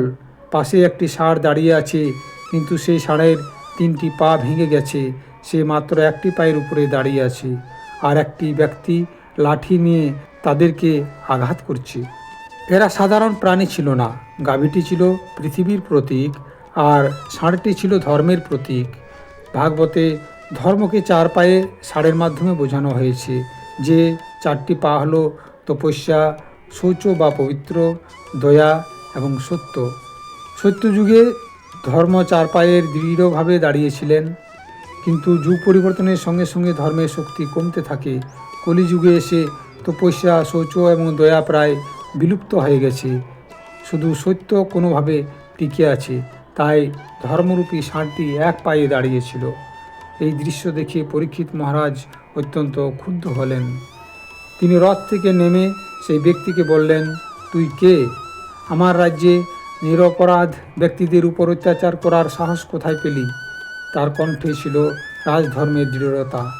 এরপর তিনি ধর্মরূপী ষাঁড়কে জিজ্ঞাসা করলেন, কে তোমার এই অবস্থা করেছে? কারা তোমার 3টি পা ভেঙেছে? কিন্তু ধর্ম আশ্চর্যজনক উত্তর দিল। ধর্ম বলল, দুঃখের জন্য কাকে দোষ দেব? কেউ বলে কর্ম দায়ী, কেউ বলে ভাগ্য দায়ী, কেউ বলে সময়, কেউ বলে ঈশ্বরের ইচ্ছা। আমি নিশ্চিতভাবে কাউকে দোষ দিতে পারি না। এই উত্তর শুনে পরীক্ষিত বুঝলেন এটি কোনো সাধারণ ষাঁড় নয়, এ এক মহান তত্ত্বজ্ঞ। এরপর পরীক্ষিত বুঝতে পারলেন যে ব্যক্তি গাভী এবং ষাঁড়কে নির্যাতন করছে সে আসলে কলি। সে রাজবেশ ধারণ করে ধর্ম এবং পৃথিবীকে আঘাত করছিল। রাজা পরীক্ষিত তলোয়ার বের করলেন। কলি ভয়ে কাঁপতে লাগলো। সে বুঝতে পারল এই রাজা সত্যি ধর্মরক্ষক, তার হাত থেকে রক্ষা পাওয়া কঠিন। অবশেষে কলি পরীক্ষিতের চরণে লুটিয়ে পড়ল। সে বলল, হে রাজন, আমি আপনার শরণাগত, আমাকে হত্যা করবেন না। আমাকে এমন একটি স্থান দিন যেখানে আমি থাকতে পারি। একদিকে কলি অধর্মের প্রতীক, অন্যদিকে সে শরণাগত হয়েছে। একজন ধার্মিক রাজা শরণাগতকে হত্যা করতে পারে না। তাই পরীক্ষিত চিন্তা করতে লাগলেন কি করা উচিত। ধর্মপরায়ণ রাজা কখনো শরণাগতকে হত্যা করেন না, অতএব তিনি কলিকে প্রাণদণ্ড দিলেন না। পরীক্ষিত বললেন, আমার রাজ্যে ধর্মের অবমাননা চলবে না, তুমি এখানে থাকতে পারবে না। অবিলম্বে আমার রাজ্য ছেড়ে অন্যত্র চলে যাও। এই কথা শুনে কলি আরও বিপদে পড়ল। কারণ পরীক্ষিতের শাসনে প্রায় সমগ্র পৃথিবী ধর্মের অধীনে ছিল। সে কোথায় যাবে? তখন কলি বলল, হে রাজন, আপনি আমাকে চলে যেতে বলছেন, কিন্তু আমি যাব কোথায়? আপনি এমন একটি স্থান নির্ধারণ করে দিন যেখানে আমি বাস করতে পারি। পরীক্ষিত কিছুক্ষণ চিন্তা করলেন, তারপর তিনি কয়েকটি স্থান নির্দিষ্ট করলেন। তিনি বললেন, তুমি জুয়ার স্থানে বাস করতে পারো, কারণ জুয়া মানুষের মধ্যে মিথ্যা, প্রতারণা এবং লোভ সৃষ্টি করে। যেখানে জুয়া আছে সেখানে সত্য ধীরে ধীরে নষ্ট হয়ে যায়। তুমি মাদক এবং মদ্যপানের স্থানে বাস করতে পারো, কারণ মাদক মানুষের বিবেককে নষ্ট করে দেয়, ধর্মবোধ দুর্বল হয়ে পড়ে, মানুষ ভুলকে সঠিক বলে মনে করতে শুরু করে। তারপর তুমি অধার্মিক কামভোগের স্থানেও থাকো, কারণ নিয়ন্ত্রিত ভোগবিলাস মানুষের চরিত্র ধ্বংস করে, পরিবার, সমাজ এবং ধর্ম জীবন দুর্বল হয়ে যায়। যেখানে অকারণে প্রাণে হত্যা হয় সেখানেও তুমি বাস করো, কারণ নিষ্ঠুরতা মানুষের হৃদয় থেকে দয়া দূর করে দেয়, আর দয়া হলো ধর্মের অন্যতম স্তম্ভ। কিন্তু কলি তখনও সন্তুষ্ট হলো না। সে বলল, হে রাজন, এই স্থানগুলোতে আমার অবস্থান সম্ভব, কিন্তু আমি আরও একটি স্থানের প্রয়োজন অনুভব করছি। পরীক্ষিত বুঝলেন, কলির প্রভাবকে সম্পূর্ণভাবে রোধ করা সম্ভব নয়, কারণ কলিযুগ ইতিমধ্যেই শুরু হয়ে গেছে। অবশেষে পরীক্ষিত তাকে আরেকটি স্থান দিলেন, সেটা হলো স্বর্ণ বা অর্থলোভ। তিনি বললেন, যেখানে অর্থের প্রতি অন্ধ আসক্তি থাকবে সেখানে তুমি বাস করতে পারো, কারণ অতিরিক্ত ধন লোভ থেকে জন্ম নেয় মিথ্যা, অহংকার, প্রতারণা, শত্রুতা, লোভ এবং অধর্ম। এইভাবে কলির 5টি আশ্রয় স্থান হয়ে গেল। সেগুলি হলো জুয়া, মদ্যপান, অবৈধ যৌনাচার, প্রাণী হত্যা, স্বর্ণলোভ বা অর্থাসক্তি। যেখানে এই 5টি প্রবল হয় সেখানে কলির প্রভাবও বৃদ্ধি পায়। এরপর পরীক্ষিত ধর্মরূপী ষাঁড়ের দিকে তাকালেন। তিনি তাকে আশ্বস্ত করে বললেন, আমি যতদিন রাজ্য শাসন করব ততদিন ধর্মকে রক্ষা করব। ধর্ম ধীরে ধীরে তার শক্তি ফিরে পেতে লাগলো। পৃথিবীরূপী গাভীও কিছুটা শান্ত হলো। শ্রী সুতজি বললেন, কলিযুগে অনেক দোষ আছে, কিন্তু একটি বিরাট গুণও আছে। এই যুগে শুধুমাত্র ভগবানের নাম কীর্তনের মাধ্যমে মানুষ মহান আধ্যাত্মিক উন্নতি লাভ করতে পারে। অন্য যুগে যে সাধনার জন্য দীর্ঘ তপস্যার প্রয়োজন হতো, কলিযুগে ভক্তি ভরে হরিনাম কীর্তন করেও সেই ফল পাওয়া যায়। পরীক্ষিত মহারাজের বিশেষত্ব এখানেই, তিনি কলিকে সম্পূর্ণ ধ্বংস করেননি, আবার তাকে অবাধ স্বাধীনতাও দেননি। তিনি ধর্ম রক্ষা করে অধর্মকে সীমাবদ্ধ করেছিলেন। এটাই একজন আদর্শ রাজাধিরাজের লক্ষণ। রাজা পরীক্ষিত ছিলেন ন্যায়পরায়ণ, ভগবত ভক্ত এবং আদর্শ শাসক। কিন্তু ভাগবতের কাহিনী এখন এক নতুন মোড় নিতে চলেছে, কারণ ভগবানের এক গভীর পরিকল্পনা ছিল। সেই পরিকল্পনার মাধ্যমেই পৃথিবী লাভ করবে শ্রীমদ্ ভাগবত মহাপুরাণের অমৃত কথা। আর সেই পরিকল্পনার সূচনা হলো একটি আপাত দৃষ্টিতে ছোট ঘটনার মাধ্যমে। একদিন রাজা পরীক্ষিত বনে শিকারের জন্য বের হলেন। সারাদিন বনের মধ্যে ঘুরে বেড়ালেন। এমন সময় তিনি অত্যন্ত ক্লান্ত হয়ে পড়লেন। তৃষ্ণায় তার গলা শুকিয়ে গেল। ক্ষুধা, তৃষ্ণায়, পরিশ্রমে তার শরীর অবসন্ন হয়ে পড়ল। ঠিক তখন তিনি আশ্রম দেখতে পেলেন। সেই আশ্রমে বাস করতেন এক মহান ঋষি, যার নাম ছিল শমিক ঋষি। রাজা ভাবলেন, এখানে নিশ্চয়ই কিছু জল পাওয়া যাবে। এই ভেবে তিনি আশ্রমে প্রবেশ করলেন। আশ্রমে প্রবেশ করে পরীক্ষিত দেখলেন শমিক ঋষি গভীর ধ্যানে নিমগ্ন রয়েছেন। তার মন সম্পূর্ণভাবে ভগবানের চিন্তায় নিবিষ্ট। তিনি বাইরের জগৎ সম্পর্কে সম্পূর্ণ অচেতন। পরীক্ষিত বিনয়ের সঙ্গে জল প্রার্থনা করলেন, কিন্তু কোনো উত্তর এলো না। ঋষি ধ্যানমগ্ন থাকায় তিনি কিছুই শুনতে পেলেন না। রাজা আবার ডাকলেন, তবুও কোনো সাড়া শব্দ নেই। এখানেই ঘটল সেই ঘটনা। পরীক্ষিত ছিলেন মহান ভক্ত, কিন্তু তিনি অত্যন্ত ক্লান্ত, তৃষ্ণার্ত এবং শারীরিকভাবে অবসন্ন। সেই মুহূর্তে তার মনে সামান্য ক্রোধের উদয় হলো। তিনি ভাবলেন, আমি একজন সম্রাট হয়েও এমন অবহেলার শিকার হলাম। এই চিন্তা তার মনে অস্থিরতার সৃষ্টি করল। আশ্রমের কাছে একটি মৃত সাপ পড়েছিল। রাজা তার ধনুকের আঘাত দিয়ে সেই সাপটিকে তুলে নিলেন। তারপর তিনি শমিক ঋষির গলায় মালার মতো সেটি ঝুলিয়ে দিলেন এবং নীরবে আশ্রম ত্যাগ করলেন। আশ্রম থেকে বেরিয়ে আসার পরই পরীক্ষিতের মনে অশান্তি উৎপন্ন হলো। তিনি অনুভব করলেন, আমি ঠিক কাজ করিনি। ঋষি তো আমাকে অপমান করেননি। তিনি ধ্যানে নিমগ্ন ছিলেন। একজন ভক্তের হৃদয় খুব দ্রুত নিজের ভুল বুঝতে পারে। পরীক্ষিতের ক্ষেত্রেও ঠিক তাই হলো। এদিকে আশ্রমের কাছেই খেলছিলেন শমিক ঋষির পুত্র শৃঙ্গী। তিনি ছিলেন তপস্যা শক্তি সম্পন্ন এক তরুণ ব্রাহ্মণ। কিছু বালক তাকে এসে জানালো, রাজা তোমার পিতার গলায় মৃত সাপ ঝুলিয়ে দিয়েছে। এই সংবাদ শুনে শৃঙ্গী অত্যন্ত ক্রোধে জ্বলে উঠলেন। তিনি ভাবলেন, একজন রাজা কিভাবে একজন ব্রাহ্মণকে অপমান করার সাহস পেল। ক্রোধের বশে তিনি জল স্পর্শ করে অভিশাপ দিলেন, আজ থেকে 7ম দিনে তক্ষত নাগের দংশনে সেই রাজার মৃত্যু হবে।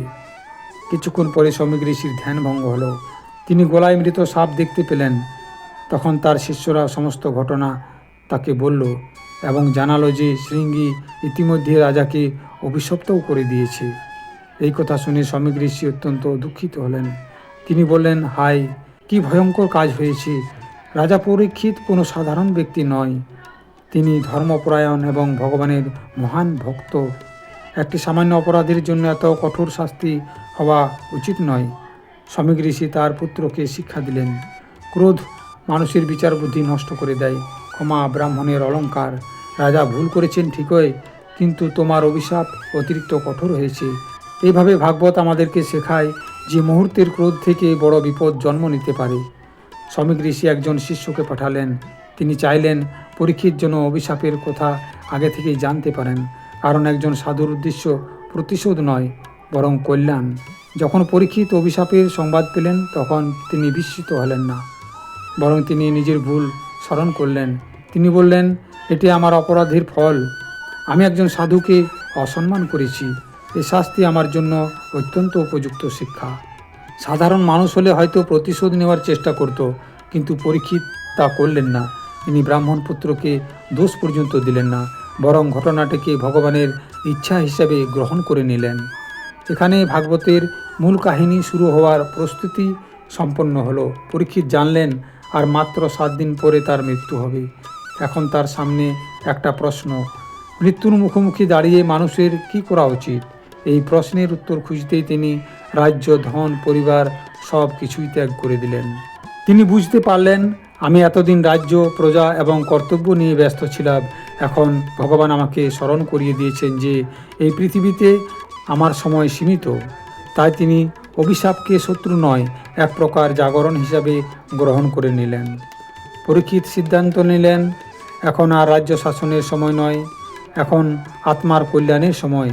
তিনি রাজ্যভার তার পুত্র জন্মজয়ের হাতে অর্পণ করে দিলেন। এরপর তিনি পবিত্র গঙ্গার তীরে চলে গেলেন। তিনি সংকল্প করলেন, মৃত্যু না আসা পর্যন্ত আমি উপবাসে থাকব। আমি শুধু ভগবানের কথা শুনব এবং স্মরণ করব। এই সিদ্ধান্তে তার মন অত্যন্ত শান্তিতে ভরে উঠল। সংবাদ দ্রুত চারিদিকে ছড়িয়ে পড়ল। পরীক্ষিত মহারাজ মৃত্যুর অপেক্ষায় গঙ্গা তীরে বসেছেন। এই সংবাদ শুনে পৃথিবীর বিভিন্ন স্থান থেকে অসংখ্য ঋষি, মুনি, যোগীগণেরা সেখানে উপস্থিত হতে লাগলেন, কারণ তারা জানতেন এটি কোনো সাধারণ ঘটনা নয়। এক মহান ভক্ত জীবনের শেষ 7 দিন কিভাবে কাটাবেন তা দেখার জন্য সবাই আগ্রহী। সেখানে উপস্থিত হলেন বহু মহর্ষি। তাদের মধ্যে ছিলেন মহামুনি ব্যাসদেবজি, দেবর্ষি নারদজি, পরাশর ঋষি এবং আরও অনেক মহান সাধক। গঙ্গা তীর যেন এক বিশাল আধ্যাত্মিক সভায় পরিণত হলো। পরীক্ষিত সমস্ত ঋষিগণকে প্রণাম করলেন। তিনি বললেন, আমি একটি অপরাধ করেছি। সেই অপরাধের ফলেই আজ মৃত্যুর সম্মুখীন হয়েছি। আপনারা কৃপা করে আমাকে শিক্ষা দিন। একজন সম্রাট হয়েও তার মধ্যে অহংকারের কোনো লেশ ছিল না। এরপর পরীক্ষিত সেই প্রশ্ন করলেন যা সমগ্র ভাগবতের কেন্দ্রবিন্দু হয়ে উঠবে। তিনি বললেন, যে মানুষের মৃত্যু আসন্ন তার কি করা উচিত? সে কি শুনবে, কাকে স্মরণ করবে, কি জপ করবে এবং কোন কাজ পরিত্যাগ করবে? এই প্রশ্ন শুধু পরীক্ষিতের নয়, এটি প্রতিটি মানুষের প্রশ্ন, কারণ মৃত্যু একদিন সকলেরই আসবে। ঋষিগণ তার প্রশ্ন শুনলেন। সবাই জানতেন এই প্রশ্নের উত্তর অত্যন্ত গুরুত্বপূর্ণ, কিন্তু কে দেবে এই উত্তর? কে এমন জ্ঞান দেবেন যা মৃত্যুর মুখেও মানুষকে পরম শান্তি দিতে পারে? সবাই যেন এক নীরব প্রতীক্ষা নেমে এলো। ঠিক তখন দূর থেকে একজন যুবককে এগিয়ে আসতে দেখা গেল। তার শরীরে কোনো রাজচিহ্ন নেই, কোনো বাহ্যিক আড়ম্বর নেই। তিনি সম্পূর্ণ নির্লিপ্ত, নির্বিকার। জগতের কোনো বিষয়েই যেন তার আসক্তি নেই। তিনি আর কেউ নন, তিনি হলেন সুখদেবজি, মহর্ষি ব্যাসদেবের পুত্র, জন্ম থেকেই পরম আত্মজ্ঞানী।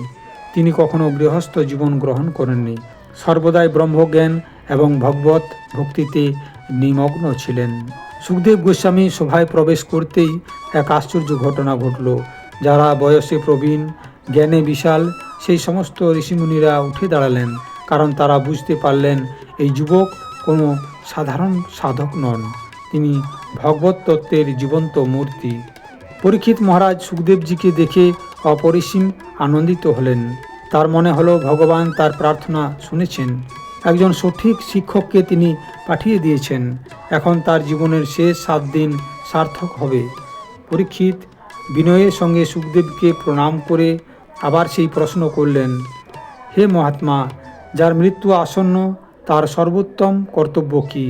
মানুষের জীবনের চূড়ান্ত কল্যাণ কিভাবে সম্ভব? এই প্রশ্নের উত্তর দিতেই সুখদেব গোস্বামী শুরু করলেন শ্রীমদ্ ভাগবত মহাপুরাণের অমৃত ধারা। এখন পর্যন্ত আমরা ভূমিকা শুনেছি, এখন শুরু হবে মূল ভাগবত কথা।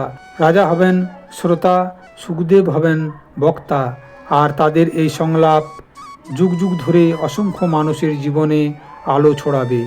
নৈমিষারণ্যে ঋষিদের প্রশ্ন থেকে শুরু করে পরীক্ষিত মহারাজের গঙ্গা তীরে উপবেশন এবং সুখদেব গোস্বামীর আগমন পর্যন্ত সমগ্র ঘটনা প্রবাহ আমাদের প্রস্তুত করে এক মহান আধ্যাত্মিক যাত্রার জন্য। শ্রীমদ্ ভাগবত মহাপুরাণের প্রথম স্কন্ধের কাহিনী এখানেই শেষ হলো। এই অধ্যায়ে আমরা জানতে পারলাম শেষ মুহূর্তে ভগবানের শরণই হলো সর্বশ্রেষ্ঠ আশ্রয়। সাধুসঙ্গ মানুষের জীবনকে সম্পূর্ণরূপে পরিবর্তন করে দিতে পারে। দ্বিতীয় স্কন্ধটি শোনার অনুরোধ রইল। জয় শ্রীকৃষ্ণ।